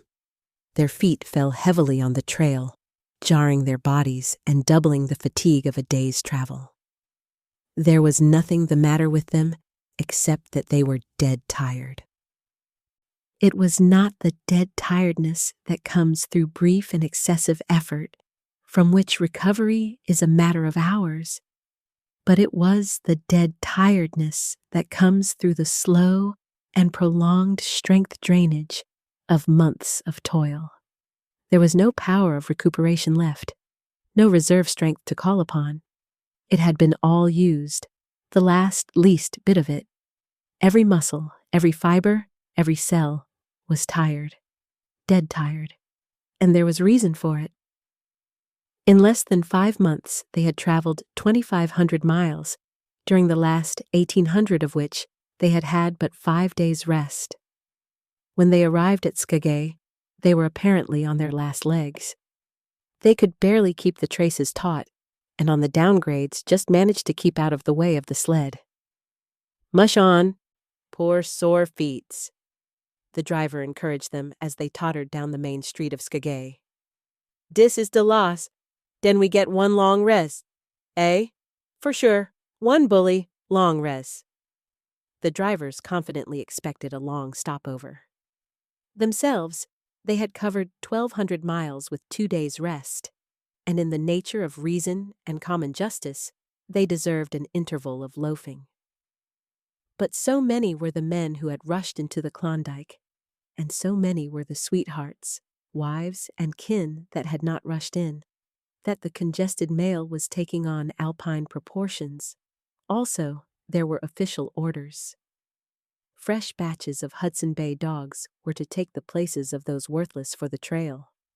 The worthless ones were to be got rid of, and since dogs count for little against dollars, they were to be sold. 3 days passed, by which time Buck and his mates found how really tired and weak they were. Then, on the morning of the 4th day, 2 men from the States came along and bought them, harness and all, for a song. The men addressed each other as Hal and Charles. Charles was a middle-aged, lightish-colored man, with weak and watery eyes and a mustache that twisted fiercely and vigorously up, giving the lie to the limply drooping lip it concealed. Hal was a youngster of 19 or 20, with a big Colt's revolver and a hunting knife strapped about him on a belt that fairly bristled with cartridges. This belt was the most salient thing about him. It advertised his callowness, a callowness sheer and unutterable. Both men were manifestly out of place. And why such as they should adventure the north is part of the mystery of things that passes understanding. Buck heard the chaffering, saw the money pass between the man and the government agent, and knew that the Scotch half-breed and the mail train drivers were passing out of his life on the heels of Perrault and Francois and the others who had gone before. When driven with his mates to the new owner's camp, Buck saw a slipshod and slovenly affair, tent half-stretched, dishes unwashed, everything in disorder. Also, he saw a woman. Mercedes, the men called her. She was Charles's wife and Hal's sister, a nice family party. Buck watched them apprehensively as they proceeded to take down the tent and load the sled. There was a great deal of effort about their manner, but no businesslike method. The tent was rolled into an awkward bundle 3 times as large as it should have been. The tin dishes were packed away unwashed. Mercedes continually fluttered in the way of her men and kept up an unbroken chattering of remonstrance and advice. When they put a clothes sack on the front of the sled, she suggested it should go on the back. And when they had put it on the back and covered it over with a couple of other bundles, she discovered overlooked articles which could abide nowhere else but in that very sack, and they unloaded again. 3 men from a neighboring tent came out and looked on, grinning and winking at one another. "You've got a right smart load as it is," said one of them. "And it's not me should tell you your business. But I wouldn't tote that tent along if I was you." "Undreamed of!" cried Mercedes, throwing up her hands in dainty dismay. "However in the world could I manage without a tent? It's springtime, and you won't get any more cold weather, the man replied. She shook her head decidedly, and Charles and Hal put the last odds and ends on top the mountainous load. Think it'll ride? One of the men asked. Why shouldn't it? Charles demanded rather shortly. Oh, that's all right, the man hastened meekly to say. I was just a-wonderin', that is all. It seemed a mite top-heavy. Charles turned his back and drew the lashings down as well as he could, which was not in the least well. And of course the dogs can hike along all day with that contraption behind them, affirmed a second of the men. Certainly, said Hal, with freezing politeness, taking hold of the gee-pole with one hand and swinging his whip from the other. Mush! He shouted. Mush on there! The dogs sprang against the breastbands, strained hard for a few moments, then relaxed.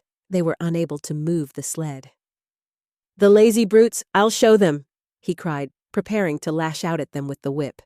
But Mercedes interfered, crying, Oh, Hal, you mustn't, as she caught hold of the whip and wrenched it from him. The poor dears. Now you must promise you won't be harsh with them for the rest of the trip, or I won't go a step. Precious lot you know about dogs, her brother sneered, and I wish you'd leave me alone. They're lazy, I tell you, and you've got to whip them to get anything out of them. That's their way. You ask anyone. Ask one of those men. Mercedes looked at them imploringly, untold repugnance at sight of pain written in her pretty face.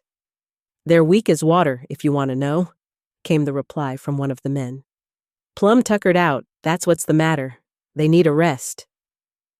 Rest be blanked, said Hal, with his beardless lips, and Mercedes said, Oh, in pain and sorrow at the oath. But she was a clannish creature, and rushed at once to the defense of her brother. Never mind that man, she said pointedly. You're driving our dogs, and you do what you think best with them. Again Hal's whip fell upon the dogs. They threw themselves against the breastbands, dug their feet into the packed snow, got down low to it, and put forth all their strength. The sled held as though it were an anchor. After 2 efforts, they stood still, panting. The whip was whistling savagely, when once more Mercedes interfered. She dropped on her knees before Buck, with tears in her eyes, and put her arms around his neck. You poor, poor dears, she cried sympathetically. Why don't you pull hard? Then you wouldn't be whipped. Buck did not like her, but he was feeling too miserable to resist her, taking it as part of the day's miserable work. One of the onlookers, who had been clenching his teeth to suppress hot speech, now spoke up. It's not that I care a whoop what becomes of you, but for the dogs' sakes I just want to tell you, you can help them a mighty lot by breaking out that sled. The runners are froze fast. Throw your weight against the gee-pole, right and left, and break it out. A third time the attempt was made, but this time, following the advice, Hal broke out the runners, which had been frozen to the snow. The overloaded and unwieldy sled forged ahead, Buck and his mates struggling frantically under the rain of blows. 100 yards ahead, the path turned and sloped steeply into the main street. It would have required an experienced man to keep the top-heavy sled upright, and Hal was not such a man. As they swung on the turn, the sled went over, spilling half its load through the loose lashings. The dogs never stopped. The lightened sled bounded on its side behind them.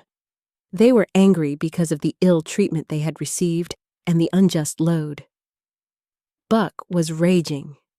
He broke into a run, the team following his lead. Hal cried, "Whoa! Whoa!" but they gave no heed. He tripped and was pulled off his feet. The capsized sled ground over him, and the dogs dashed on up the street, adding to the gaiety of Skagay as they scattered the remainder of the outfit along its chief thoroughfare. Kind-hearted citizens caught the dogs and gathered up the scattered belongings. Also, they gave advice. Half the load and twice the dogs if they ever expected to reach Dawson, was what was said. Hal and his sister and brother-in-law listened unwillingly, pitched tent, and overhauled the outfit. Canned goods were turned out that made men laugh, for canned goods on the long trail is a thing to dream about. "Blankets for a hotel," quoth one of the men who laughed and helped. "Half as many is too much. Get rid of them. Throw away that tent and all those dishes. Who's going to wash them anyway? Good Lord, do you think you're traveling on a Pullman?" And so it went, the inexorable elimination of the superfluous. Mercedes cried when her clothes bags were dumped on the ground and article after article was thrown out. She cried in general, and she cried in particular over each discarded thing. She clasped hands about knees, rocking back and forth broken-heartedly. She averred she would not go an inch, not for a dozen Charleses. She appealed to everybody and to everything, finally wiping her eyes and proceeding to cast out even articles of apparel that were imperative necessaries. And in her zeal, when she had finished with her own, she attacked the belongings of her men and went through them like a tornado. This accomplished, the outfit, though cut in half, was still a formidable bulk. Charles and Hal went out in the evening and bought 6 outside dogs. These, added to the 6 of the original team, Antique and Kuna, the Huskies obtained at the Rink Rapids on the record trip, brought the team up to 14, but the outside dogs, though practically broken in since their landing, did not amount to much. 3 were short-haired pointers, 1 was a Newfoundland, and the other 2 were mongrels of indeterminate breed. They did not seem to know anything, these newcomers. Buck and his comrades looked upon them with disgust, and though he speedily taught them their places and what not to do, he could not teach them what to do. They did not take kindly to trace and trail. With the exception of the 2 mongrels, they were bewildered and spirit-broken by the strange, savage environment in which they found themselves and by the ill treatment they had received. The 2 mongrels were without spirit at all. Bones were the only things breakable about them. With the newcomers hopeless and forlorn, and the old team worn out by 2,500 miles of continuous trail, the outlook was anything but bright. The 2 men, however, were quite cheerful, and they were proud, too. They were doing the thing in style, with 14 dogs. They had seen other sleds depart over the pass for Dawson, or come in from Dawson, but never had they seen a sled with so many as 14 dogs. In the nature of Arctic travel, there was a reason why 14 dogs should not drag one sled, and that was that one sled could not carry the food for 14 dogs. But Charles and Hal did not know this. They had worked the trip out with a pencil. So much to a dog, so many dogs, so many days. QED Mercedes looked over their shoulders and nodded comprehensively. It was all so very simple. Late next morning, Buck led the long team up the street. There was nothing lively about it, no snap or go in him and his fellows. They were starting dead weary. 4 times he had covered the distance between Saltwater and Dawson, and the knowledge that, jaded and tired, he was facing the same trail once more, made him bitter. His heart was not in the work, nor was the heart of any dog. The outsides were timid and frightened, the insides without confidence in their masters. Buck felt vaguely that there was no depending upon these 2 men and the woman. They did not know how to do anything, and as the days went by, it became apparent that they could not learn. They were slack in all things, without order or discipline. It took them half the night to pitch a slovenly camp, and half the morning to break that camp and get the sled loaded in fashion so slovenly that for the rest of the day they were occupied in stopping and rearranging the load. Some days they did not make 10 miles. On other days, they were unable to get started at all. And on no day did they succeed in making more than half the distance used by the men as a basis in their dog food computation. It was inevitable that they should go short on dog food, but they hastened it by overfeeding, bringing the day nearer when underfeeding would commence. The outside dogs, whose digestions had not been trained by chronic famine to make the most of little, had voracious appetites. And when, in addition to this, the worn-out huskies pulled weakly, Hal decided that the orthodox ration was too small. He doubled it, and to cap it all, when Mercedes, with tears in her pretty eyes and a quaver in her throat, could not cajole him into giving the dogs still more, she stole from the fish sacks and fed them slyly. But it was not food that Buck and the huskies needed, but rest. And though they were making poor time, the heavy load they dragged sapped their strength severely. Then came the underfeeding. Hal awoke one day to the fact that his dog food was half gone and the distance only quarter covered. Further, that for love or money, no additional dog food was to be obtained. So he cut down even the orthodox ration and tried to increase the day's travel. His sister and brother-in-law seconded him, but they were frustrated by their heavy outfit and their own incompetence. It was a simple matter to give the dogs less food, but it was impossible to make the dogs travel faster, while their own inability to get underway earlier in the morning prevented them from traveling longer hours. Not only did they not know how to work dogs, but they did not know how to work themselves. The first to go was Dub. Poor blundering thief that he was, always getting caught and punished, he had none the less been a faithful worker. His wrenched shoulder blade, untreated and unrested, went from bad to worse, till finally Hal shot him with the big Colt's revolver. It is a saying of the country that an outside dog starves to death on the ration of the husky, so the 6 outside dogs under Buck could do no less than die on half the ration of the husky. The Newfoundland went first, followed by the 3 short-haired pointers, the 2 mongrels hanging more grittily onto life, but going in the end. By this time, all the amenities and gentlenesses of the Southland had fallen away from the 3 people. Shorn of its glamour and romance, Arctic travel became to them a reality too harsh for their manhood and womanhood. Mercedes ceased weeping over the dogs, being too occupied with weeping over herself and with quarreling with her husband and brother. To quarrel was the one thing they were never too weary to do. Their irritability arose out of their misery, increased with it, doubled upon it, outdistanced it. The wonderful patience of the trail which comes to men who toil hard and suffer sore and remain sweet of speech and kindly did not come to these 2 men and the woman. They had no inkling of such a patience. They were stiff and in pain. Their muscles ached, their bones ached, their very hearts ached. And because of this, they became sharp of speech, and hard words were first on their lips in the morning and last at night. Charles and Hal wrangled whenever Mercedes gave them a chance. It was the cherished belief of each that he did more than his share of the work, and neither forbore to speak this belief at every opportunity. Sometimes Mercedes sided with her husband, sometimes with her brother. The result was a beautiful and unending family quarrel. Starting from a dispute as to which should chop a few sticks for the fire, a dispute which concerned only Charles and Hal, presently would be lugged in the rest of the family, fathers, mothers, uncles, cousins, people thousands of miles away, and some of them dead.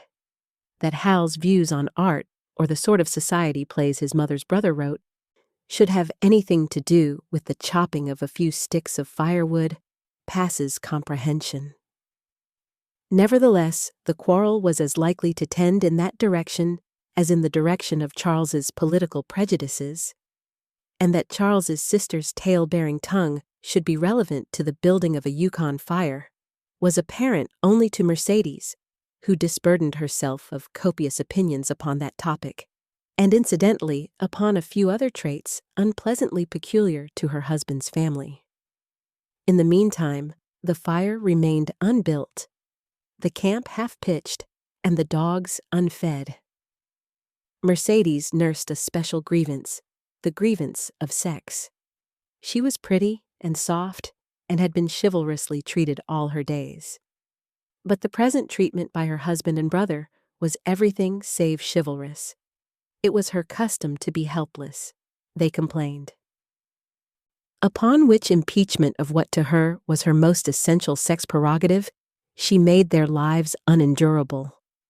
She no longer considered the dogs, and because she was sore and tired, she persisted in riding on the sled. She was pretty and soft, but she weighed 120 pounds, a lusty last straw to the load dragged by the weak and starving animals. She rode for days, till they fell in the traces, and the sled stood still. Charles and Hal begged her to get off and walk, pleaded with her, entreated, the while she wept and importuned heaven with a recital of their brutality. On one occasion, they took her off the sled by main strength. They never did it again. She let her legs go limp like a spoiled child and sat down on the trail. They went on their way, but she did not move. After they had traveled 3 miles, they unloaded the sled, came back for her, and by main strength put her on the sled again. In the excess of their own misery, they were callous to the suffering of their animals. Hal's theory, which he practiced on others, was that one must get hardened. He had started out preaching it to his sister and brother-in-law. Failing there, he hammered it into the dogs with a club. At the 5 Fingers, the dog food gave out, and a toothless old squaw offered to trade them a few pounds of frozen horsehide for the Colt's revolver that kept the big hunting knife company at Hal's hip. A poor substitute for food was this hide, just as it had been stripped from the starved horses of the cattlemen 6 months back. In its frozen state, it was more like strips of galvanized iron.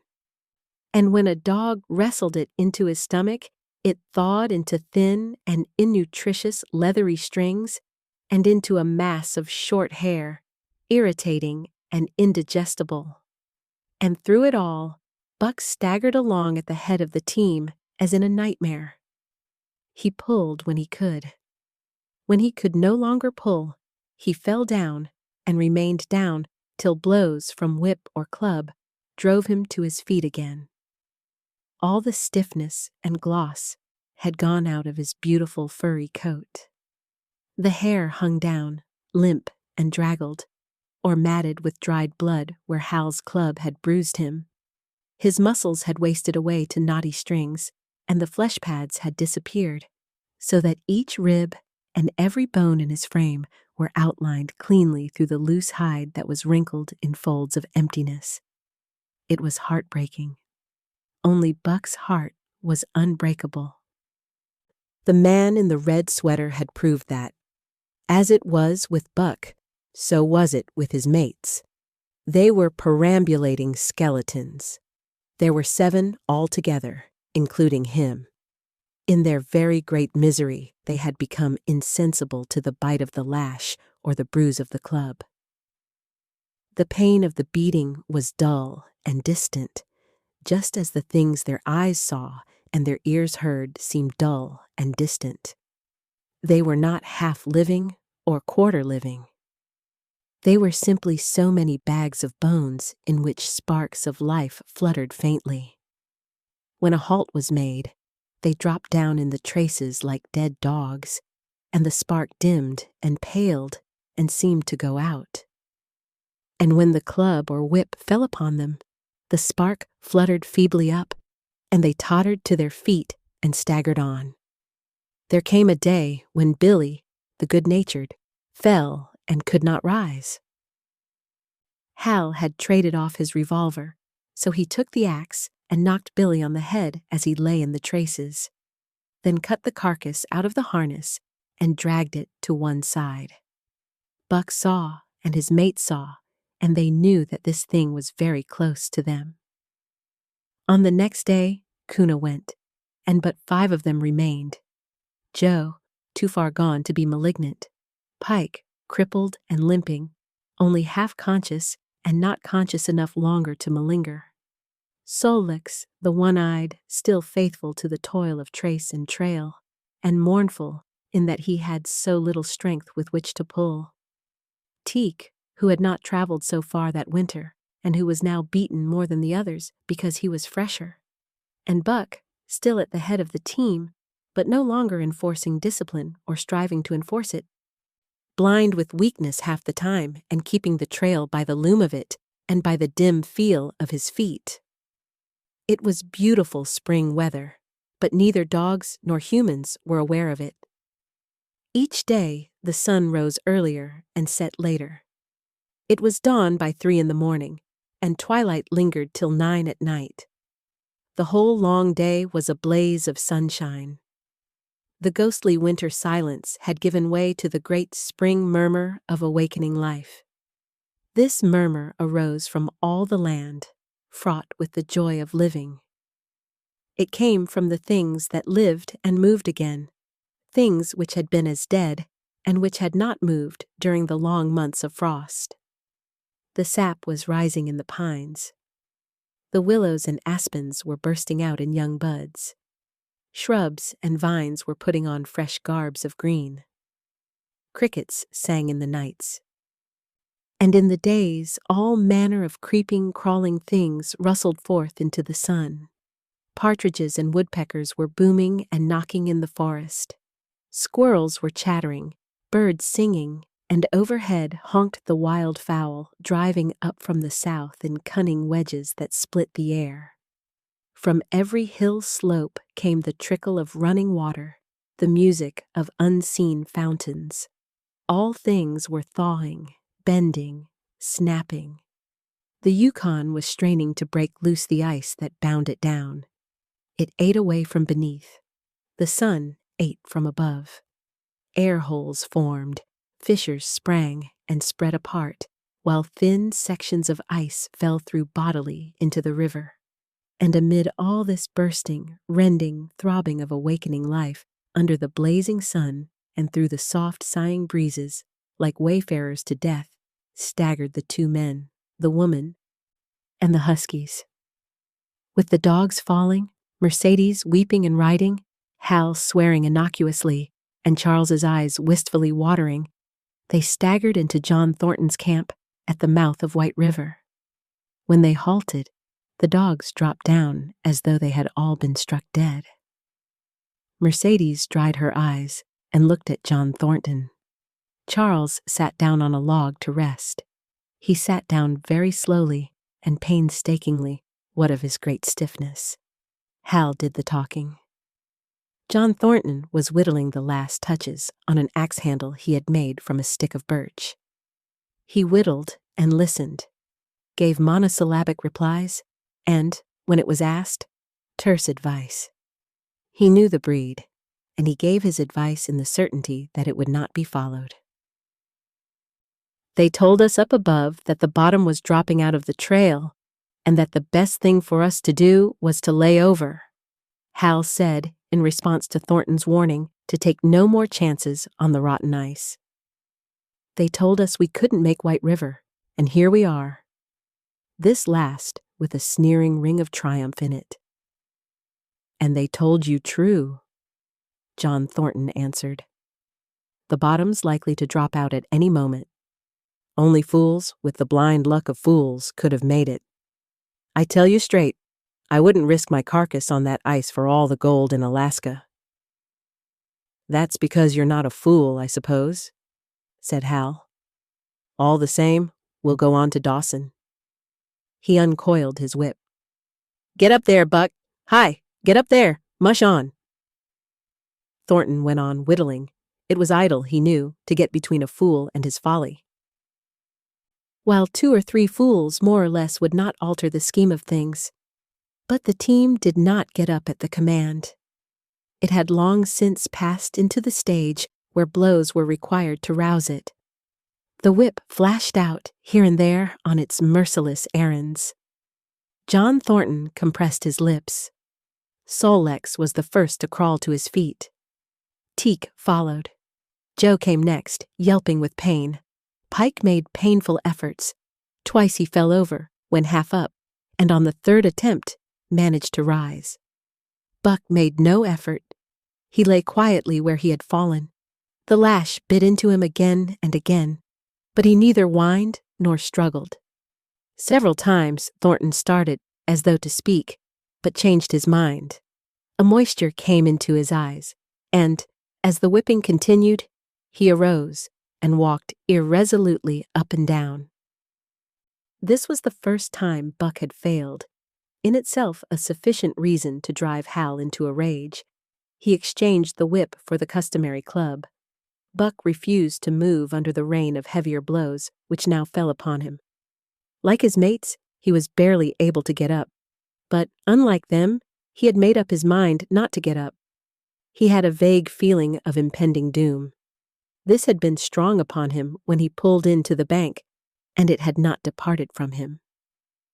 What of the thin and rotten ice he had felt under his feet all day? It seemed that he sensed disaster close at hand, out there ahead on the ice where his master was trying to drive him. He refused to stir. So greatly had he suffered, and so far gone was he, that the blows did not hurt much. And as they continued to fall upon him, the spark of life within flickered and went down. It was nearly out.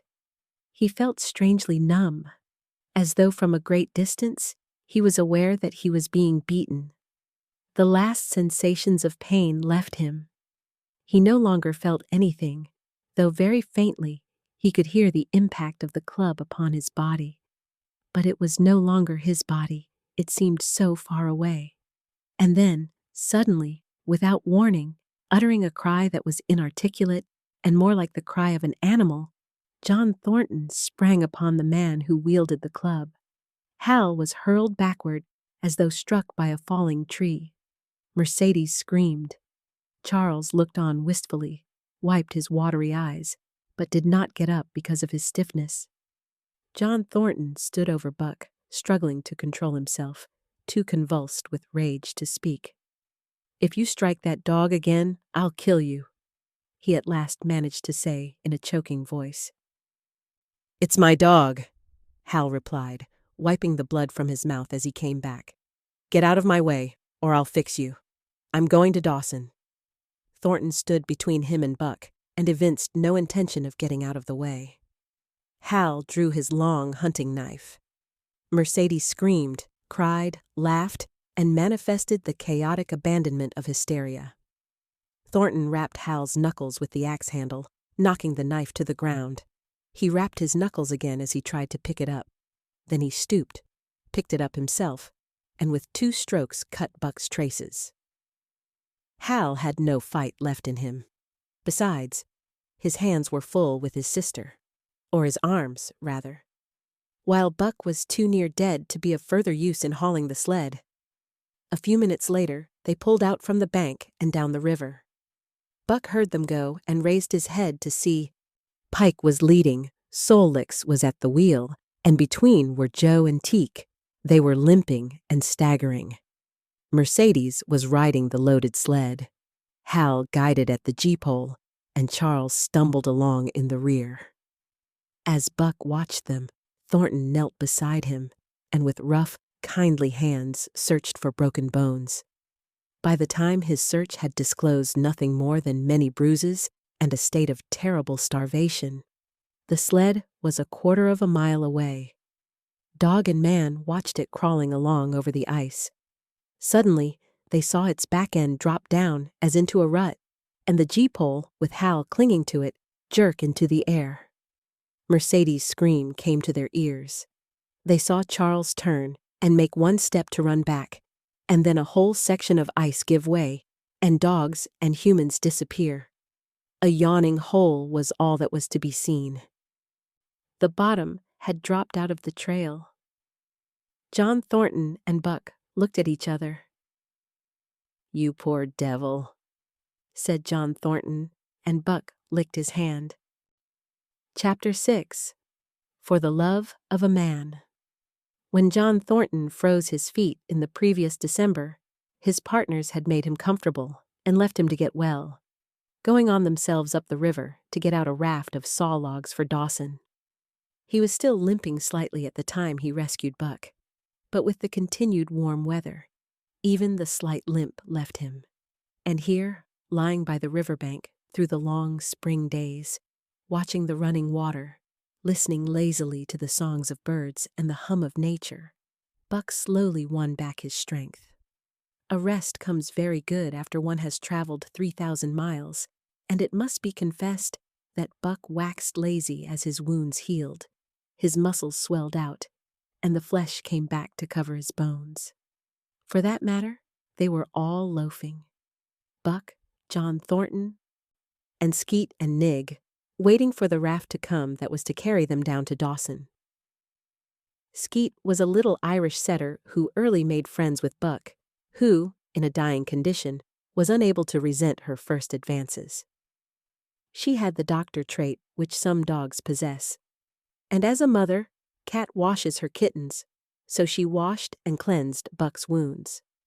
Regularly, each morning after he had finished his breakfast, she performed her self-appointed task, till he came to look for her ministrations as much as he did for Thornton's.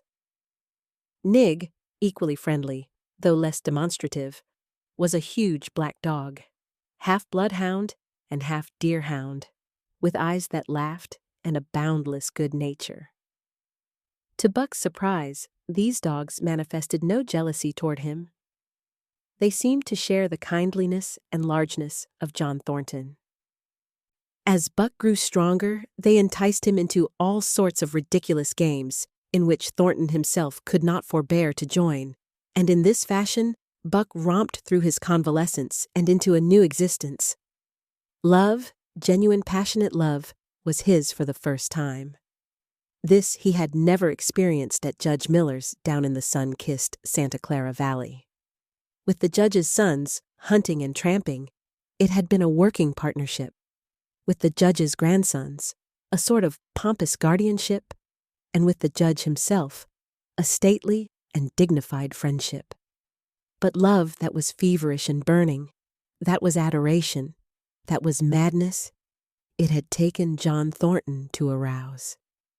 This man had saved his life, which was something, but further, he was the ideal master. Other men saw to the welfare of their dogs from a sense of duty and business expediency. He saw to the welfare of his as if they were his own children, because he could not help it, and he saw further. He never forgot a kindly greeting or a cheering word, and to sit down for a long talk with them, gas, he called it, was as much his delight as theirs.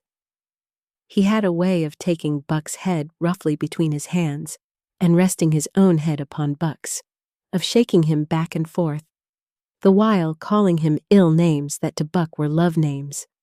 Buck knew no greater joy than that rough embrace and the sound of murmured oaths, and at each jerk back and forth, it seemed that his heart would be shaken out of his body, so great was its ecstasy. And when, released, he sprang to his feet, his mouth laughing, his eyes eloquent, his throat vibrant with unuttered sound, and in that fashion remained without movement, John Thornton would reverently exclaim, "God, you can all but speak!" Buck had a trick of love expression that was akin to hurt. He would often seize Thornton's hand in his mouth and close so fiercely that the flesh bore the impress of his teeth for some time afterward. And as Buck understood the oaths to be love words, so the man understood this feigned bite for a caress. For the most part, however, Buck's love was expressed in adoration. While he went wild with happiness when Thornton touched him or spoke to him, he did not seek these tokens. Unlike Skeet, who was wont to shove her nose under Thornton's hand and nudge till petted, or Nig, who would stalk up and rest his great head on Thornton's knee, Buck was content to adore at a distance. He would lie by the hour, eager, alert, at Thornton's feet, looking up into his face, dwelling upon it, studying it, following with keenest interest each fleeting expression, every movement or change of feature. Or, as chance might have it, he would lie farther away, to the side or rear, watching the outlines of the man and the occasional movements of his body. And often, such was the communion in which they lived, the strength of Buck's gaze would draw John Thornton's head around, and he would return the gaze, without speech, his heart shining out of his eyes as Buck's heart shone out. For a long time after his rescue, Buck did not like Thornton to get out of his sight. From the moment he left the tent to when he entered it again, Buck would follow at his heels. His transient masters, since he had come into the Northland, had bred in him a fear that no master could be permanent. He was afraid that Thornton would pass out of his life as Perrault and Francois and the Scotch half-breed had passed out. Even in the night, in his dreams, he was haunted by this fear. At such times, he would shake off sleep and creep through the chill to the flap of the tent, where he would stand and listen to the sound of his master's breathing. But in spite of this great love, he bore John Thornton, which seemed to bespeak the soft, civilizing influence, the strain of the primitive, which the Northland had aroused in him, remained alive and active. Faithfulness and devotion, things born of fire and roof, were his, yet he retained his wildness and wiliness. He was a thing of the wild, come in from the wild to sit by John Thornton's fire, rather than a dog of the soft Southland stamped with the marks of generations of civilization.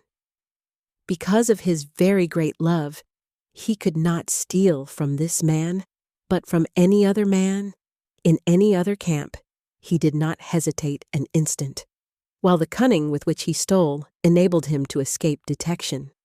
His face and body were scored by the teeth of many dogs, and he fought as fiercely as ever, and more shrewdly.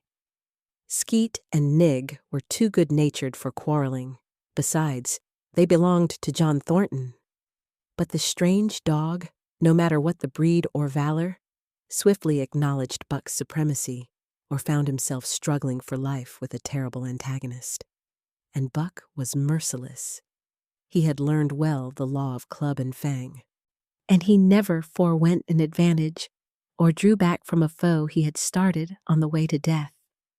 He had lessoned from Spitz and from the chief fighting dogs of the police and mail, and knew there was no middle course. He must master or be mastered, while to show mercy was a weakness. Mercy did not exist in the primordial life. It was misunderstood for fear, and such misunderstandings made for death. Kill or be killed, eat or be eaten was the law, and this mandate, down out of the depths of time, he obeyed. He was older than the days he had seen and the breaths he had drawn. He linked the past with the present, and the eternity behind him throbbed through him in a mighty rhythm to which he swayed as the tides and seasons swayed. He sat by John Thornton's fire, a broad-breasted dog, white-fanged and long-furred. But behind him were the shades of all manner of dogs, half-wolves and wild wolves, urgent and prompting, tasting the savor of the meat he ate, thirsting for the water he drank, scenting the wind with him, listening with him, and telling him the sounds made by the wildlife in the forest, dictating his moods, directing his actions, lying down to sleep with him when he lay down, and dreaming with him and beyond him, and becoming themselves the stuff of his dreams. So peremptorily did these shades beckon him, that each day mankind and the claims of mankind slipped farther from him. Deep in the forest, a call was sounding, and as often as he heard this call, mysteriously thrilling and luring, he felt compelled to turn his back upon the fire and the beaten earth around it, and to plunge into the forest, and on, he knew not where or why. Nor did he wonder where or why, the call sounding imperiously deep in the forest. But as often as he gained the soft, unbroken earth And the green shade? The love for John Thornton drew him back to the fire again. Thornton alone held him. The rest of mankind was as nothing. Chance travelers might praise or pet him, but he was cold under it all, and from a too demonstrative man, he would get up and walk away. When Thornton's partners, Hans and Pete, arrived on the long-expected raft, Buck refused to notice them till he learned they were close to Thornton. After that, he tolerated them in a passive sort of way, accepting favors from them as though he favored them by accepting. They were of the same large type as Thornton, living close to the earth, thinking simply and seeing clearly. And ere they swung the raft into the big eddy by the sawmill at Dawson, they understood Buck and his ways, and did not insist upon an intimacy such as obtained with Skeet and Nig. For Thornton, however, his love seemed to grow and grow. He, alone among men, could put a pack upon Buck's back in the summer traveling. Nothing was too great for Buck to do when Thornton commanded. One day, they had grub staked themselves from the proceeds of the raft and left Dawson for the headwaters of the Tanana. The men and dogs were sitting on the crest of a cliff which fell away straight down to naked bedrock 300 feet below. John Thornton was sitting near the edge, Buck at his shoulder.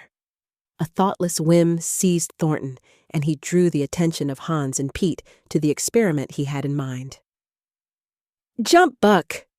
he commanded, sweeping his arm out and over the chasm. The next instant, he was grappling with Buck on the extreme edge, while Hans and Pete were dragging them back into safety. "It's uncanny," Pete said, after it was over and they had caught their speech. Thornton shook his head. "No, it is splendid, and it is terrible, too. Do you know, it sometimes makes me afraid." "I'm not hankering to be the man that lays hands on you while he's around," Pete announced conclusively, nodding his head toward Buck. "Pie jingo," was Hans's contribution. "Not mineself either." It was at Circle City, ere the year was out, that Pete's apprehensions were realized. Black Burton, a man evil-tempered and malicious, had been picking a quarrel with the tenderfoot at the bar, when Thornton stepped good-naturedly between. Buck, as was his custom, was lying in a corner, head on paws, watching his master's every action. Burton struck out, without warning, straight from the shoulder. Thornton was sent spinning, and saved himself from falling only by clutching the rail of the bar. Those who were looking on heard what was neither bark nor yelp, but a something which is best described as a roar, and they saw Buck's body rise up in the air as he left the floor for Burton's throat. The man saved his life by instinctively throwing out his arm, but was hurled backward to the floor with Buck on top of him. Buck loosed his teeth from the flesh of the arm and drove in again for the throat. This time, the man succeeded only in partly blocking, and his throat was torn open. Then the crowd was upon Buck, and he was driven off. But while a surgeon checked the bleeding, he prowled up and down, growling furiously, attempting to rush in and being forced back by an array of hostile clubs. A miners' meeting, called on the spot, decided that the dog had sufficient provocation, and Buck was discharged. But his reputation was made, and from that day his name spread through every camp in Alaska. Later on, in the fall of the year, he saved John Thornton's life in quite another fashion. The three partners were lining a long and narrow poling boat down a bad stretch of rapids on the 40-mile creek. Hans and Pete moved along the bank, snubbing with a thin manila rope from tree to tree, while Thornton remained in the boat, helping its descent by means of a pole and shouting directions to the shore. Buck, on the bank, worried and anxious, kept abreast of the boat, his eyes never off his master. At a particularly bad spot, where a ledge of barely submerged rocks jutted out into the river, Hans cast off the rope and while Thornton poled the boat out into the stream, ran down the bank with the end in his hand to snub the boat when it had cleared the ledge. This it did, and was flying downstream in a current as swift as a mill race when Hans checked it with the rope and checked too suddenly. The boat flirted over and snubbed into the bank bottom up, while Thornton, flung sheer out of it, was carried downstream toward the worst part of the rapids, a stretch of wild water in which no swimmer could live. Buck had sprung in on the instant, and at the end of 300 yards, amid a mad swirl of water, he overhauled Thornton. When he felt him grasp his tail, Buck headed for the bank, swimming with all his splendid strength. But the progress shoreward was slow, the progress downstream amazingly rapid.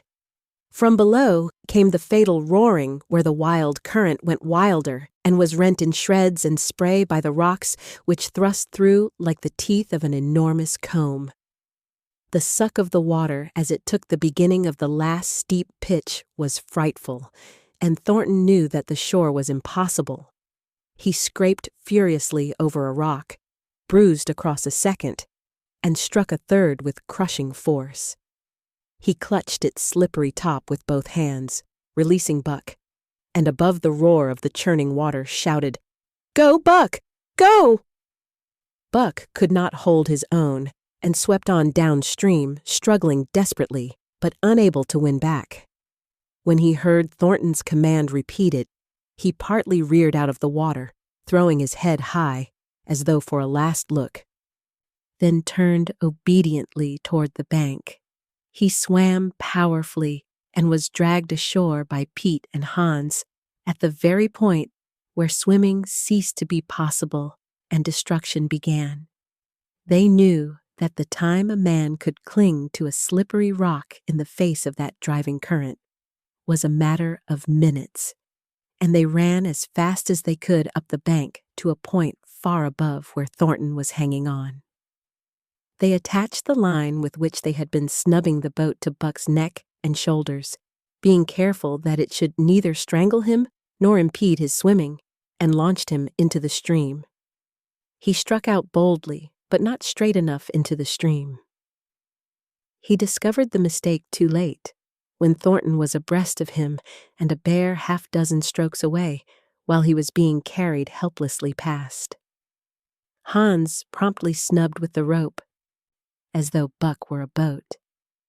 The rope thus tightening on him in the sweep of the current, he was jerked under the surface, and under the surface he remained till his body struck against the bank and he was hauled out.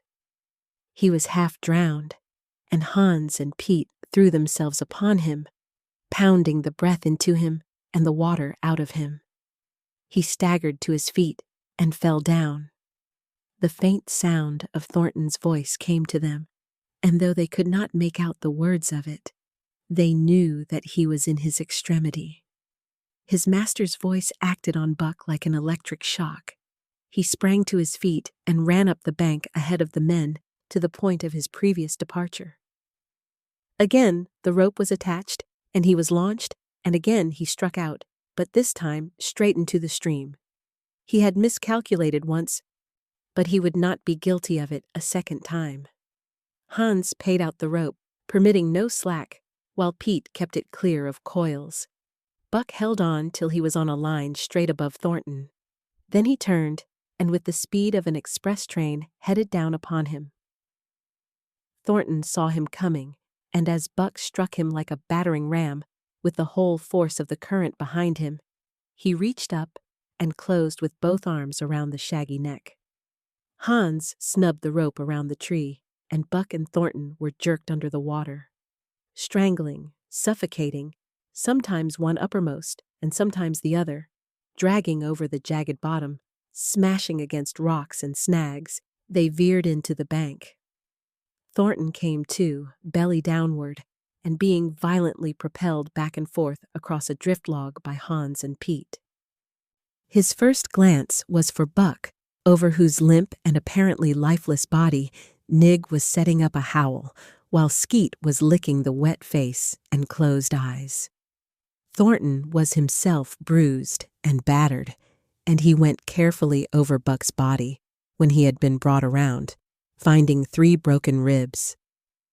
"That settles it," he announced. "We camp right here." And camp they did, till Buck's ribs knitted and he was able to travel. That winter, at Dawson, Buck performed another exploit. Not so heroic, perhaps, but one that put his name many notches higher on the totem pole of Alaskan fame. This exploit was particularly gratifying to the 3 men, for they stood in need of the outfit which it furnished and were enabled to make a long-desired trip into the Virgin East, where miners had not yet appeared. It was brought about by a conversation in the El Dorado saloon, in which men waxed boastful of their favorite dogs. Buck, because of his record, was the target for these men, and Thornton was driven stoutly to defend him. At the end of half an hour, one man stated that his dog could start a sled with 500 pounds and walk off with it. A second bragged 600 for his dog, and a third 700. "Pooh, pooh," said John Thornton. "Buck can start 1,000 pounds. "And break it out and walk off with it for 100 yards? demanded Mathewson, a bonanza king, he of the 700 vaunt. "And break it out and walk off with it for 100 yards, John Thornton said coolly. "Well," Mathewson said, slowly and deliberately so that all could hear, "I've got $1,000 that says he can't. And there it is." So saying, he slammed a sack of gold dust of the size of a bologna sausage down upon the bar. Nobody spoke. Thornton's bluff, if bluff it was, had been called. He could feel a flush of warm blood creeping up his face. His tongue had tricked him. He did not know whether Buck could start 1,000 pounds. 1/2 ton! The enormousness of it appalled him. He had great faith in Buck's strength and had often thought him capable of starting such a load, but never, as now, had he faced the possibility of it, the eyes of a dozen men fixed upon him, silent and waiting. Further, he had no $1,000, nor had Hans or Pete. "I've got a sled standing outside now, with 20 50-pound sacks of flour on it," Mathewson went on with brutal directness. "So don't let that hinder you." Thornton did not reply. He did not know what to say. He glanced from face to face in the absent way of a man who has lost the power of thought and is seeking somewhere to find the thing that will start it going again. The face of Jim O'Brien, a mastodon king and old-time comrade, caught his eyes. It was as a cue to him, seeming to rouse him to do what he would never have dreamed of doing. "Can you lend me 1,000?"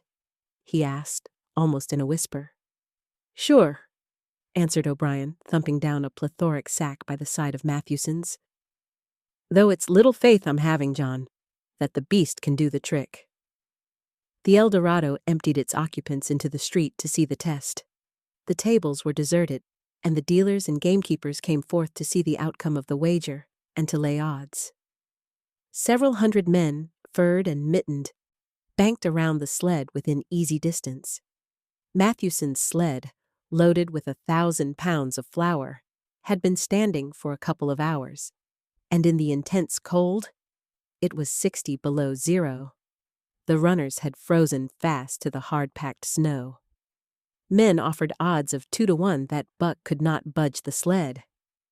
A quibble arose concerning the phrase, "break out." O'Brien contended it was Thornton's privilege to knock the runners loose, leaving Buck to break it out from a dead standstill. Mathewson insisted that the phrase included breaking the runners from the frozen grip of the snow. A majority of the men who had witnessed the making of the bet decided in his favor, whereat the odds went up to 3-to-1 against Buck. There were no takers. Not a man believed him capable of the feat. Thornton had been hurried into the wager, heavy with doubt, and now that he looked at the sled itself, the concrete fact, with the regular team of 10 dogs curled up in the snow before it, the more impossible the task appeared. Mathewson waxed jubilant. 3-1, he proclaimed. I'll lay you another 1,000 at that figure, Thornton. What do you say? Thornton's doubt was strong in his face, but his fighting spirit was aroused, the fighting spirit that soars above odds, fails to recognize the impossible, and is deaf to all save the clamor for battle. He called Hans and Pete to him. Their sacks were slim, and with his own, the three partners could rake together only $200. In the ebb of their fortunes, this sum was their total capital. Yet they laid it unhesitatingly against Mathewson's 600. The team of 10 dogs was unhitched, and Buck, with his own harness, was put into the sled. He had caught the contagion of the excitement, and he felt that in some way he must do a great thing for John Thornton. Murmurs of admiration at his splendid appearance went up. He was in perfect condition, without an ounce of superfluous flesh, and the 150 pounds that he weighed were so many pounds of grit and virility. His furry coat shone with the sheen of silk. Down the neck and across the shoulders, his mane, in repose as it was, half bristled and seemed to lift with every movement, as though excess of vigor made each particular hair alive and active. The great breast and heavy forelegs were no more than in proportion with the rest of the body, where the muscles showed in tight rolls underneath the skin. Men felt these muscles and proclaimed them hard as iron, and the odds went down to 2-1. Gad, sir! Gad, sir! Stuttered a member of the latest dynasty, a king of the Skookum benches. I offer you 800 for him, sir, before the test, sir. 800 just as he stands. Thornton shook his head and stepped to Buck's side. You must stand off from him, Mathewson protested. Free play and plenty of room. The crowd fell silent. Only could be heard the voices of the gamblers vainly offering 2-1. Everybody acknowledged Buck a magnificent animal, but 20 50-pound sacks of flour bulked too large in their eyes for them to loosen their pouch strings. Thornton knelt down by Buck's side.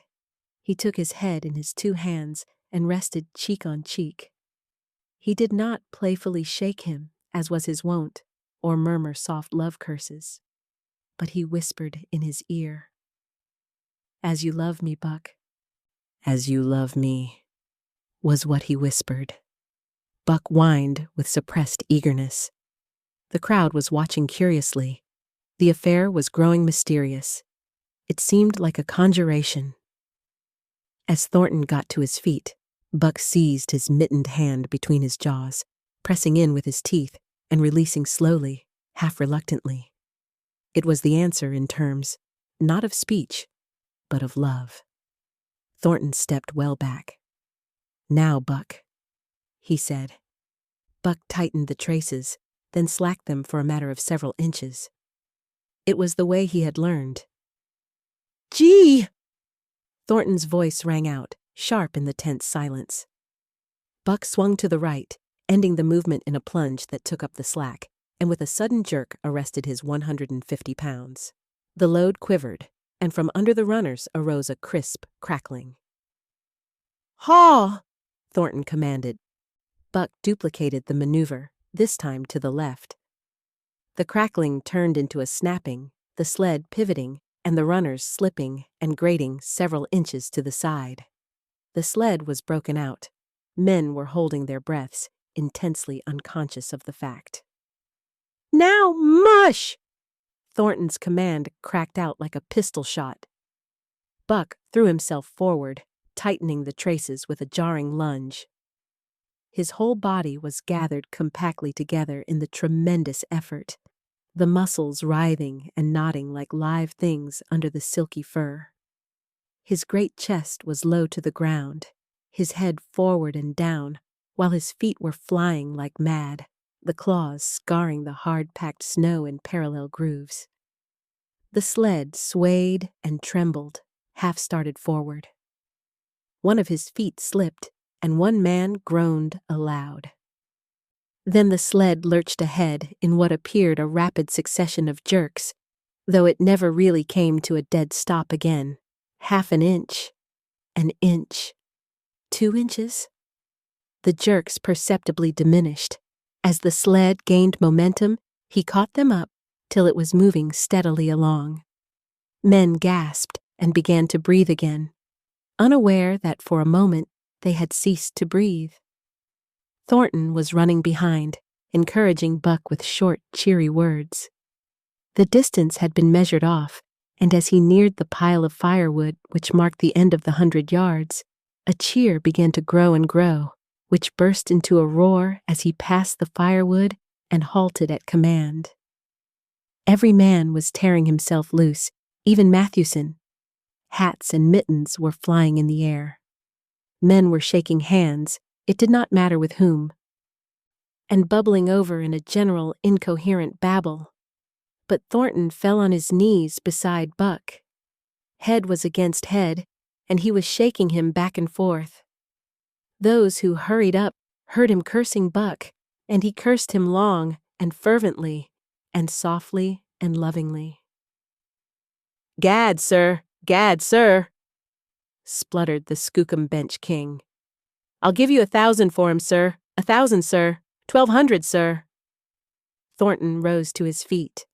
His eyes were wet. The tears were streaming frankly down his cheeks. "Sir," he said to the Skookum Bench King. "No, sir. You can go to hell, sir. It's the best I can do for you, sir."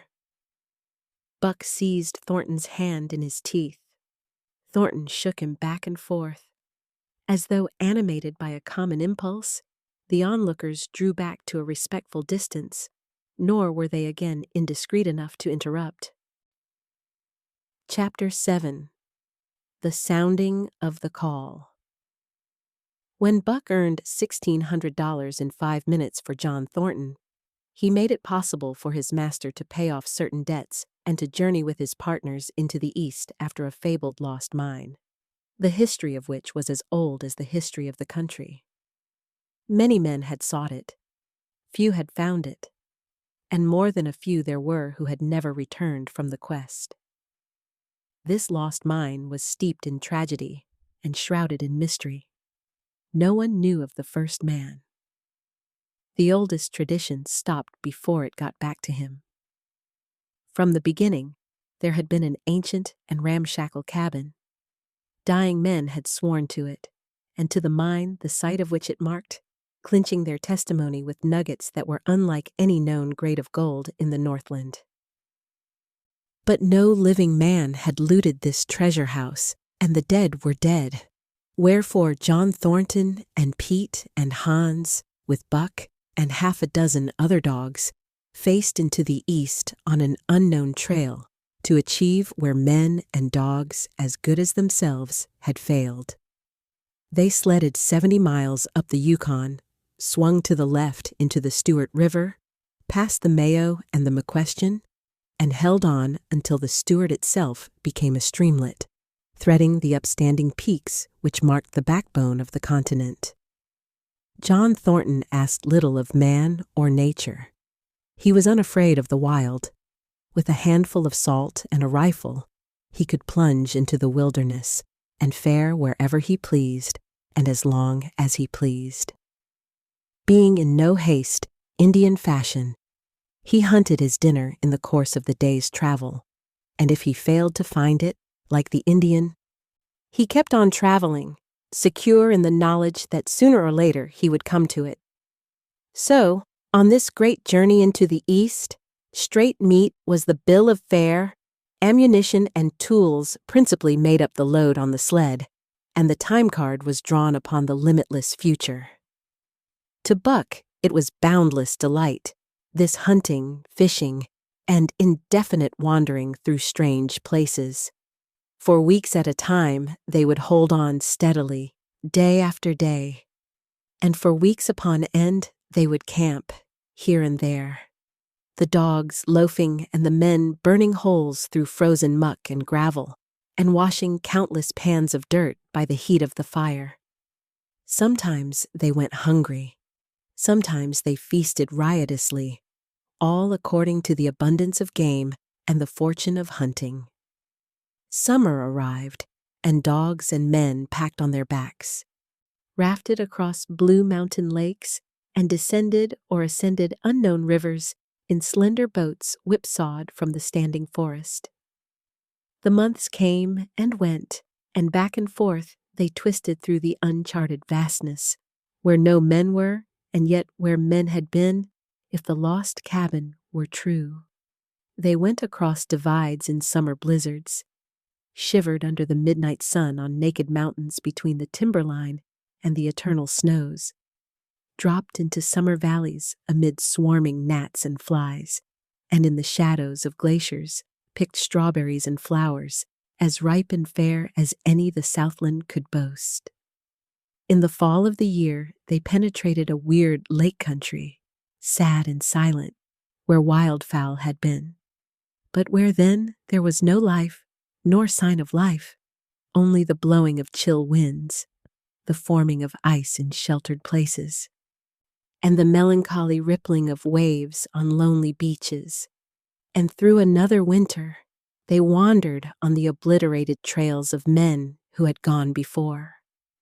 Once, they came upon a path blazed through the forest, an ancient path, and the lost cabin seemed very near. But the path began nowhere and ended nowhere, and it remained mystery, as the man who made it and the reason he made it remained mystery. Another time they chanced upon the time-graven wreckage of a hunting lodge, and amid the shreds of rotted blankets, John Thornton found a long-barreled flintlock. He knew it for a Hudson Bay Company gun of the young days in the Northwest, when such a gun was worth its height in beaver skins packed flat, and that was all. No hint as to the man who in an early day had reared the lodge and left the gun among the blankets. Spring came on once more, and at the end of all their wandering they found, not the lost cabin, but a shallow placer in a broad valley, where the gold showed like yellow butter across the bottom of the washing pan. They sought no farther. Each day they worked earned them thousands of dollars in clean dust and nuggets, and they worked every day. The gold was sacked in moose-hide bags, 50 pounds to the bag, and piled like so much firewood outside the Spruce Bough Lodge. Like giants, they toiled, days flashing on the heels of days like dreams as they heaped the treasure up. There was nothing for the dogs to do, save the hauling in of meat now and again that Thornton killed, and Buck spent long hours musing by the fire. The vision of the short-legged hairy man came to him more frequently, now that there was little work to be done, and often, blinking by the fire, Buck wandered with him in that other world which he remembered. The salient thing of this other world seemed fear. When he watched the hairy man sleeping by the fire, head between his knees and hands clasped above, Buck saw that he slept restlessly, with many starts and awakenings, at which times he would peer fearfully into the darkness and fling more wood upon the fire. Did they walk by the beach of a sea where the hairy man gathered shellfish and ate them as he gathered? It was with eyes that roved everywhere for hidden danger, and with legs prepared to run like the wind at its first appearance. Through the forest they crept noiselessly, Buck at the hairy man's heels, and they were alert and vigilant, the pair of them, ears twitching and moving and nostrils quivering, for the man heard and smelled as keenly as Buck. The hairy man could spring up into the trees and travel ahead as fast as on the ground, swinging by the arms from limb to limb, sometimes a dozen feet apart, letting go and catching, never falling, never missing his grip. In fact, he seemed as much at home among the trees as on the ground, and Buck had memories of nights of vigil spent beneath trees wherein the hairy man roosted, holding on tightly as he slept. And closely akin to the visions of the hairy man was the call still sounding in the depths of the forest. It filled him with a great unrest and strange desires.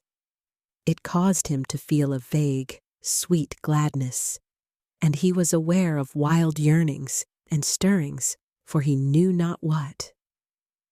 Sometimes he pursued the call into the forest, looking for it as though it were a tangible thing, barking softly or defiantly as the mood might dictate.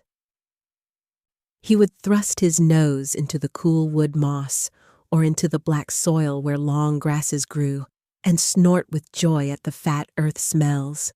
Or he would crouch for hours as if in concealment behind fungus-covered trunks of fallen trees, wide-eyed and wide-eared to all that moved and sounded about him. It might be, lying thus, that he hoped to surprise this call he could not understand. But he did not know why he did these various things. He was impelled to do them and did not reason about them at all. Irresistible impulses seized him. He would be lying in camp, dozing lazily in the heat of the day, when suddenly his head would lift and his ears cock up, intent and listening, and he would spring to his feet and dash away, and on, for hours, through the forest aisles and across the open spaces where the niggerheads bunched.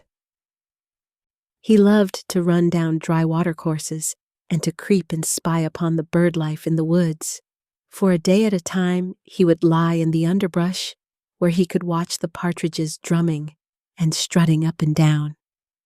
But especially he loved to run in the dim twilight of the summer midnights, listening to the subdued and sleepy murmurs of the forest, reading signs and sounds as man may read a book, and seeking for the mysterious something that called, waking or sleeping at all times, for him to come. One night, he sprang from sleep with a start, eager-eyed, nostrils quivering and scenting, his mane bristling in recurrent waves. From the forest came the call, or one note of it, for the call was many-noted, distinct and definite as never before, a long-drawn howl, like yet unlike any noise made by husky dog, and he knew it, in the old familiar way as a sound heard before. He sprang through the sleeping camp and in swift silence dashed through the woods. As he drew closer to the cry, he went more slowly, with caution in every movement, till he came to an open place among the trees, and looking out saw, erect on haunches, with nose pointed to the sky, a long, lean timber wolf. He had made no noise, yet it ceased from its howling and tried to sense his presence. Buck stalked into the open, half crouching, body gathered compactly together, tail straight and stiff, feet falling with unwonted care. Every movement advertised, commingled threatening and overture of friendliness. It was the menacing truce that marks the meeting of wild beasts that prey. But the wolf fled at sight of him. He followed, with wild leapings, in a frenzy to overtake. He ran him into a blind channel in the bed of the creek where a timber jam barred the way. The wolf whirled about, pivoting on his hind legs after the fashion of Joe and of all cornered husky dogs, snarling and bristling, clipping his teeth together in a continuous and rapid succession of snaps. Buck did not attack, but circled him about and hedged him in with friendly advances. The wolf was suspicious and afraid, for Buck made 3 of him in weight, while his head barely reached Buck's shoulder. Watching his chance, he darted away, and the chase was resumed. Time and again he was cornered, and the thing repeated, though he was in poor condition, or Buck could not so easily have overtaken him. He would run till Buck's head was even with his flank, when he would whirl around at bay, only to dash away again at the first opportunity. But in the end, Buck's pertinacity was rewarded, for the wolf, finding that no harm was intended, finally sniffed noses with him. Then they became friendly, and played about in the nervous, half-coy way with which fierce beasts belie their fierceness. After some time of this, the wolf started off at an easy lope, in a manner that plainly showed he was going somewhere. He made it clear to Buck that he was to come, and they ran side by side through the somber twilight, straight up the creek bed, into the gorge from which it issued, and across the bleak divide where it took its rise. On the opposite slope of the watershed, they came down into a level country where were great stretches of forest and many streams, and through these great stretches they ran steadily, hour after hour, the sun rising higher and the day growing warmer. Buck was wildly glad. He knew he was at last answering the call, running by the side of his wood brother toward the place from where the call surely came. Old memories were coming upon him fast, and he was stirring to them as of old he stirred to the realities of which they were the shadows. He had done this thing before, somewhere in that other and dimly remembered world, and he was doing it again, now, running free in the open, the unpacked earth underfoot, the wide sky overhead. They stopped by a running stream to drink, and stopping, Buck remembered John Thornton. He sat down. The wolf started on toward the place from where the call surely came, then returned to him, sniffing noses and making actions as though to encourage him. But Buck turned about and started slowly on the back track. For the better part of an hour, the wild brother ran by his side, whining softly. Then he sat down, pointed his nose upward, and howled. It was a mournful howl, and as Buck held steadily on his way, he heard it grow faint and fainter until it was lost in the distance. John Thornton was eating dinner when Buck dashed into camp and sprang upon him in a frenzy of affection, overturning him, scrambling upon him, licking his face, biting his hand, playing the general tomfool, as John Thornton characterized it, the while he shook Buck back and forth and cursed him lovingly. For 2 days and nights, Buck never left camp, never let Thornton out of his sight. He followed him about at his work, watched him while he ate, saw him into his blankets at night and out of them in the morning. But after 2 days, the call in the forest began to sound more imperiously than ever. Buck's restlessness came back on him, and he was haunted by recollections of the wild brother, and of the smiling land beyond the divide, and the run side by side through the wide forest stretches. Once again he took to wandering in the woods, but the wild brother came no more, and though he listened through long vigils, the mournful howl was never raised. He began to sleep out at night, staying away from camp for days at a time, and once he crossed the divide at the head of the creek and went down into the land of timber and streams. There he wandered for a week, seeking vainly for fresh sign of the wild brother, killing his meat as he traveled, and traveling with the long, easy lope that seems never to tire.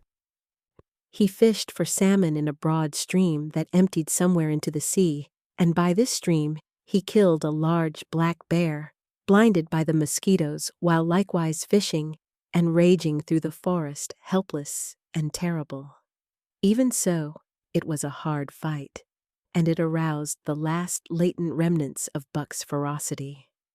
And 2 days later, when he returned to his kill and found a dozen wolverines quarreling over the spoil, he scattered them like chaff, and those that fled left 2 behind who would quarrel no more. The blood-longing became stronger than ever before. He was a killer, a thing that preyed, living on the things that lived, unaided, alone, by virtue of his own strength and prowess, surviving triumphantly in a hostile environment where only the strong survived. Because of all this, he became possessed of a great pride in himself, which communicated itself like a contagion to his physical being.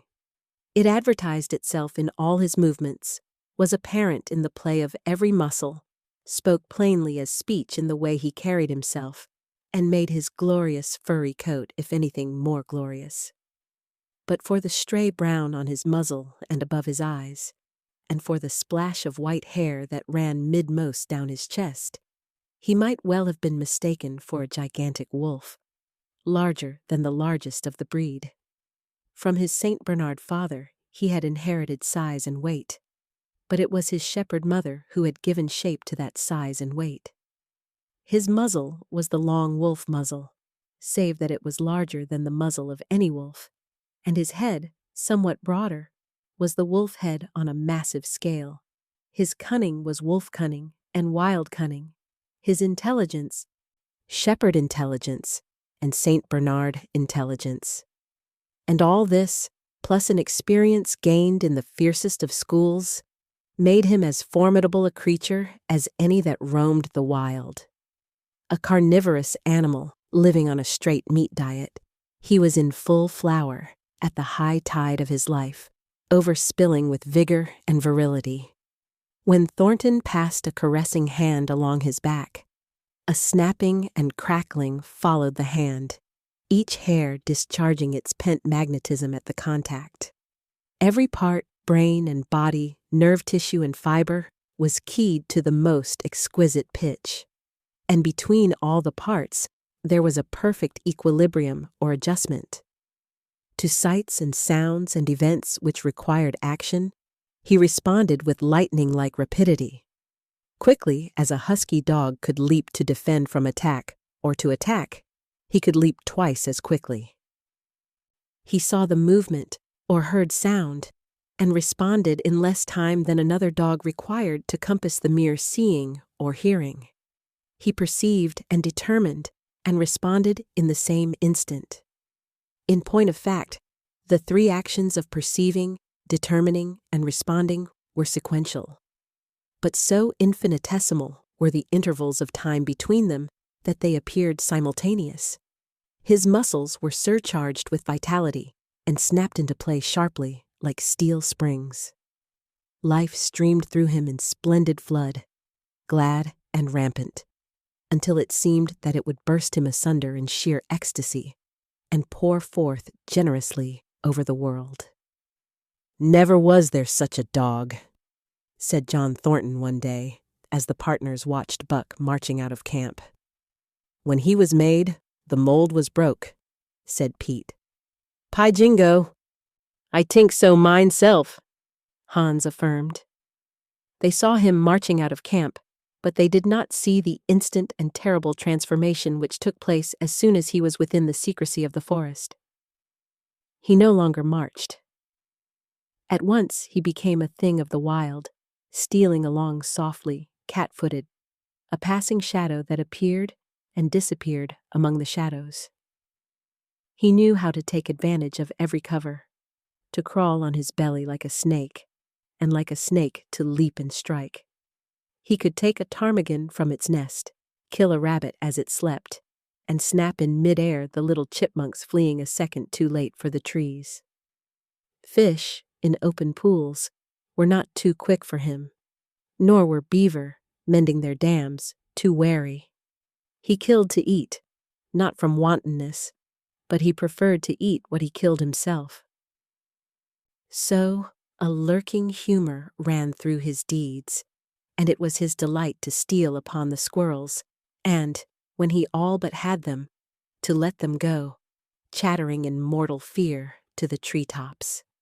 As the fall of the year came on, the moose appeared in greater abundance, moving slowly down to meet the winter in the lower and less rigorous valleys.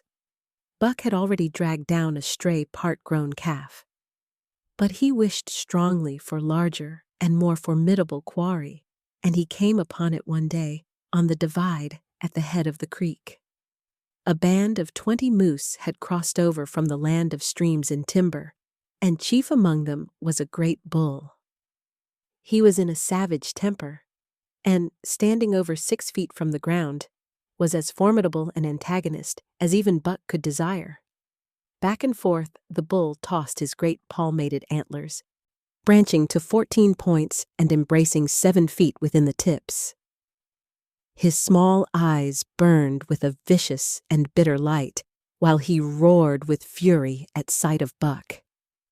From the bull's side, just forward of the flank, protruded a feathered arrow end, which accounted for his savageness. Guided by that instinct which came from the old hunting days of the primordial world, Buck proceeded to cut the bull out from the herd. It was no slight task. He would bark and dance about in front of the bull, just out of reach of the great antlers and of the terrible splay hoofs, which could have stamped his life out with a single blow. Unable to turn his back on the fanged danger and go on, the bull would be driven into paroxysms of rage. At such moments he charged Buck, who retreated craftily, luring him on by a simulated inability to escape. But when he was thus separated from his fellows, 2 or 3 of the younger bulls would charge back upon Buck and enable the wounded bull to rejoin the herd. There is a patience of the wild, dogged, tireless, persistent as life itself, that holds motionless for endless hours the spider in its web, the snake in its coils, the panther in its ambuscade.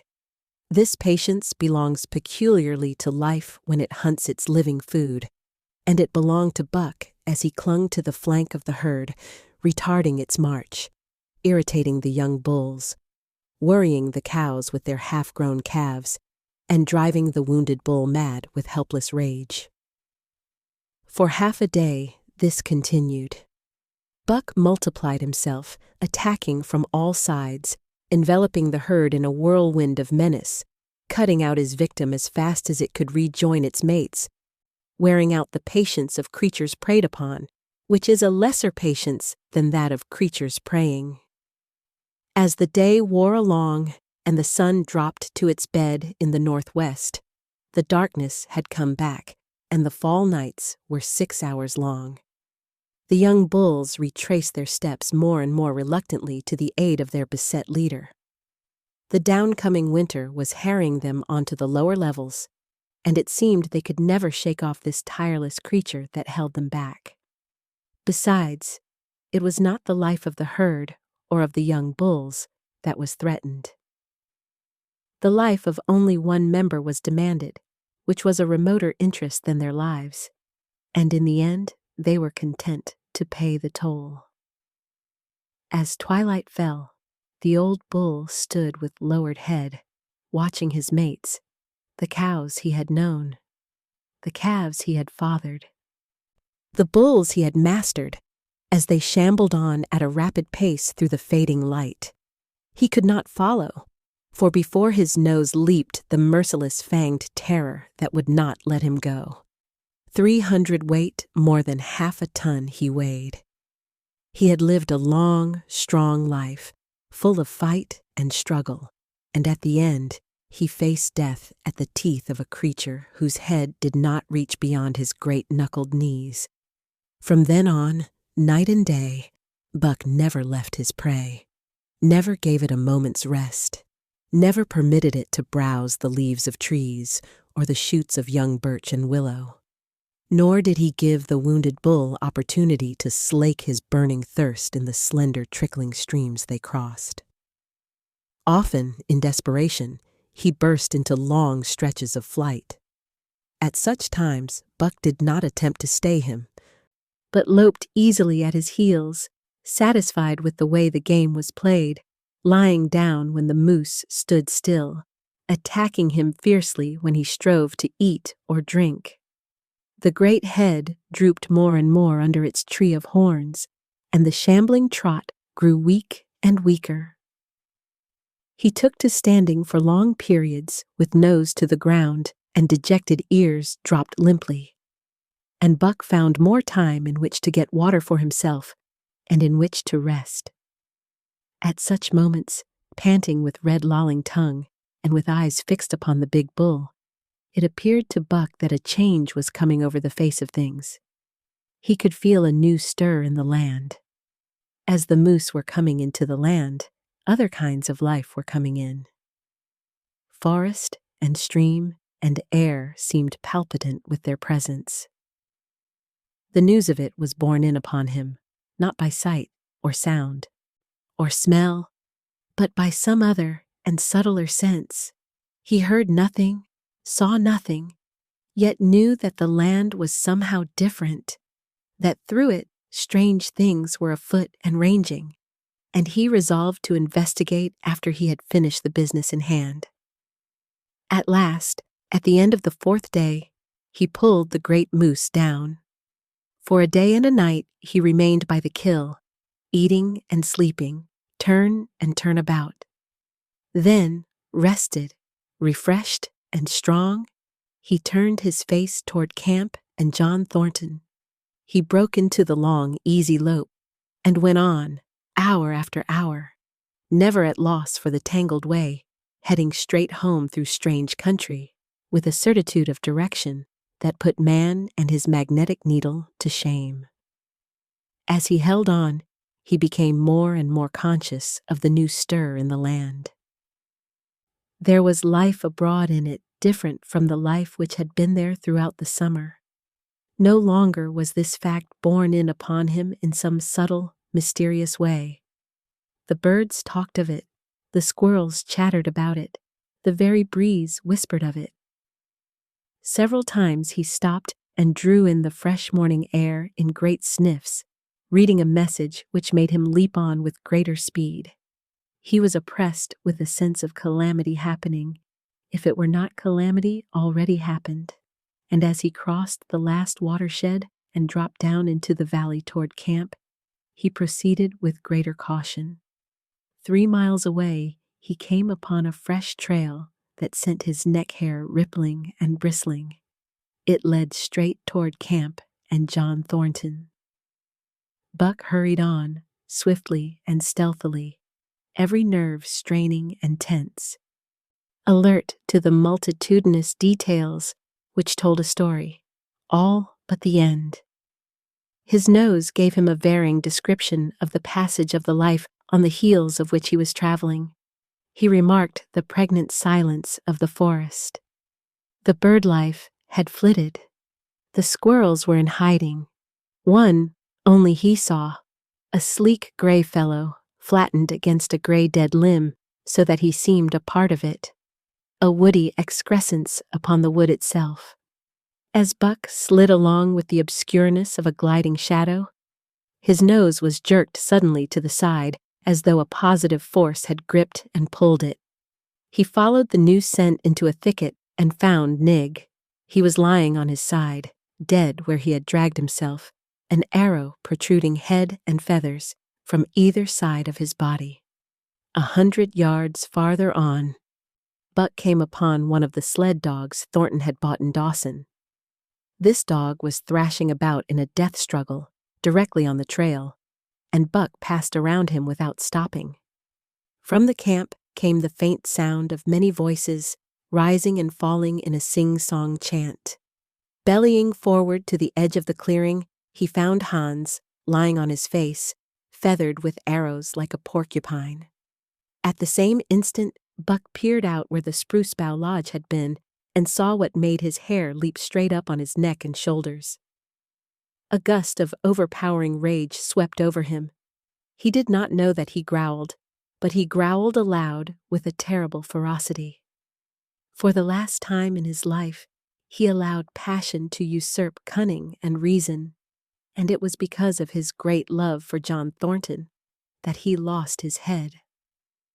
The Yeehats were dancing about the wreckage of the Spruce Bough Lodge when they heard a fearful roaring and saw rushing upon them an animal the like of which they had never seen before.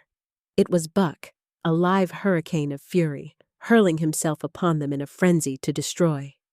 He sprang at the foremost man. It was the chief of the Yeehats, ripping the throat wide open till the rent jugular spouted a fountain of blood. He did not pause to worry the victim, but ripped in passing, with the next bound tearing wide the throat of a second man. There was no withstanding him. He plunged about in their very midst, tearing, rending, destroying, in constant and terrific motion which defied the arrows they discharged at him. In fact, So inconceivably rapid were his movements, and so closely were the Indians tangled together, that they shot one another with the arrows, and one young hunter, hurling a spear at Buck in midair, drove it through the chest of another hunter with such force that the point broke through the skin of the back and stood out beyond. Then a panic seized the Yehats, and they fled in terror to the woods, proclaiming as they fled the advent of the evil spirit. And truly, Buck was the fiend incarnate, raging at their heels and dragging them down like deer as they raced through the trees. It was a fateful day for the Yehats. They scattered far and wide over the country, and it was not till a week later that the last of the survivors gathered together in a lower valley and counted their losses. As for Buck, wearying of the pursuit, he returned to the desolated camp. He found Pete where he had been killed in his blankets in the first moment of surprise. Thornton's desperate struggle was fresh written on the earth, and Buck scented every detail of it down to the edge of a deep pool. By the edge, head and forefeet in the water, lay Skeet, faithful to the last. The pool itself, muddy and discolored from the sluice boxes, effectually hid what it contained, and it contained John Thornton, for Buck followed his trace into the water, from which no trace led away. All day Buck brooded by the pool, or roamed restlessly about the camp. Death, as a cessation of movement, as a passing out and away from the lives of the living, he knew, and he knew John Thornton was dead. It left a great void in him, somewhat akin to hunger, but a void which ached, and which food could not fill. At times, when he paused to contemplate the carcasses of the Yehats, he forgot the pain of it, and at such times he was aware of a great pride in himself, a pride greater than any he had yet experienced. He had killed man, the noblest game of all, and he had killed in the face of the law of club and fang. He sniffed the bodies curiously. They had died so easily. It was harder to kill a husky dog than them. They were no match at all, were it not for their arrows and spears and clubs. Thenceforward he would be unafraid of them except when they bore in their hands their arrows, spears, and clubs. Night came on, and a full moon rose high over the trees into the sky, lighting the land till it lay bathed in ghostly day. And with the coming of the night, brooding and mourning by the pool, Buck became alive to a stirring of the new life in the forest, other than that which the Yehats had made. He stood up, listening and scenting. From far away drifted a faint, sharp yelp, followed by a chorus of similar sharp yelps. As the moments passed, the yelps grew closer and louder. Again, Buck knew them as things heard in that other world which persisted in his memory. He walked to the center of the open space and listened. It was the call, the many-noted call, sounding more luringly and compellingly than ever before. And as never before, he was ready to obey. John Thornton was dead. The last tie was broken. Man and the claims of man no longer bound him. Hunting their living meat as the Yehats were hunting it on the flanks of the migrating moose, the wolf pack had at last crossed over from the land of streams and timber and invaded Buck's Valley. Into the clearing where the moonlight streamed, they poured in a silvery flood, and in the center of the clearing stood Buck, motionless as a statue, waiting their coming. They were awed, so still and large he stood, and a moment's pause fell, till the boldest one leapt straight for him. Like a flash, Buck struck, breaking the neck. Then he stood, without movement, as before, the stricken wolf rolling in agony behind him. 3 others tried it in sharp succession, and one after the other they drew back, streaming blood from slashed throats or shoulders. This was sufficient to fling the whole pack forward, pell-mell, crowded together, blocked and confused by its eagerness to pull down the prey. Buck's marvelous quickness and agility stood him in good stead. Pivoting on his hind legs and snapping and gashing, he was everywhere at once, presenting a front which was apparently unbroken, so swiftly did he whirl and guard from side to side. But to prevent them from getting behind him, he was forced back, down past the pool and into the creek bed, till he brought up against a high gravel bank. He worked along to a right angle in the bank, which the men had made in the course of mining, and in this angle he came to bay, protected on 3 sides and with nothing to do but face the front. And so well did he face it, that at the end of half an hour, the wolves drew back discomfited. The tongues of all were out and lolling, the white fangs showing cruelly white in the moonlight. Some were lying down with heads raised and ears pricked forward. Others stood on their feet, watching him, and still others were lapping water from the pool. One wolf, long and lean and gray, advanced cautiously in a friendly manner, and Buck recognized the wild brother with whom he had run for a night and a day. He was whining softly, and as Buck whined, they touched noses. Then an old wolf, gaunt and battle-scarred, came forward. Buck writhed his lips into the preliminary of a snarl, but sniffed noses with him, whereupon the old wolf sat down, pointed nose at the moon, and broke out the long wolf howl. The others sat down and howled. And now the call came to Buck in unmistakable accents. He, too, sat down and howled. This over, he came out of his angle, and the pack crowded around him, sniffing in half-friendly, half-savage manner. The leaders lifted the yelp of the pack and sprang away into the woods. The wolves swung in behind, yelping in chorus, and Buck ran with them, side by side with the wild brother, yelping as he ran. And here may well end the story of Buck. The years were not many when the Yehats noted a change in the breed of timber wolves, for some were seen with splashes of brown on head and muzzle, and with a rift of white centering down the chest. But more remarkable than this, the Yehats tell of a ghost dog that runs at the head of the pack. They are afraid of this ghost dog, for it has cunning greater than they, stealing from their camps in fierce winters, robbing their traps, slaying their dogs, and defying their bravest hunters. Nay, the tale grows worse.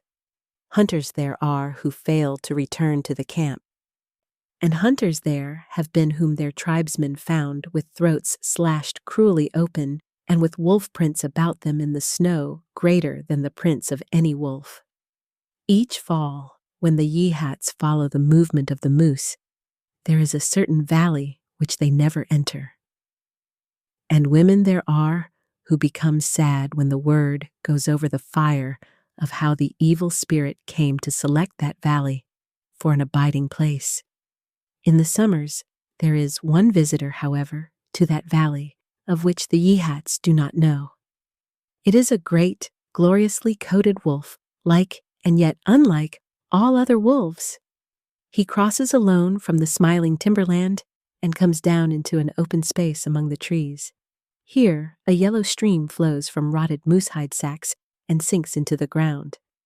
With long grasses growing through it and vegetable mold overrunning it and hiding its yellow from the sun. And here he muses for a time, howling once, long and mournfully ere he departs. But he is not always alone. When the long winter nights come on and the wolves follow their meat into the lower valleys, he may be seen running at the head of the pack through the pale moonlight, or glimmering borealis, leaping gigantic above his fellows, his great throat a-bellow as he sings a song of the younger world, which is the song of the pack.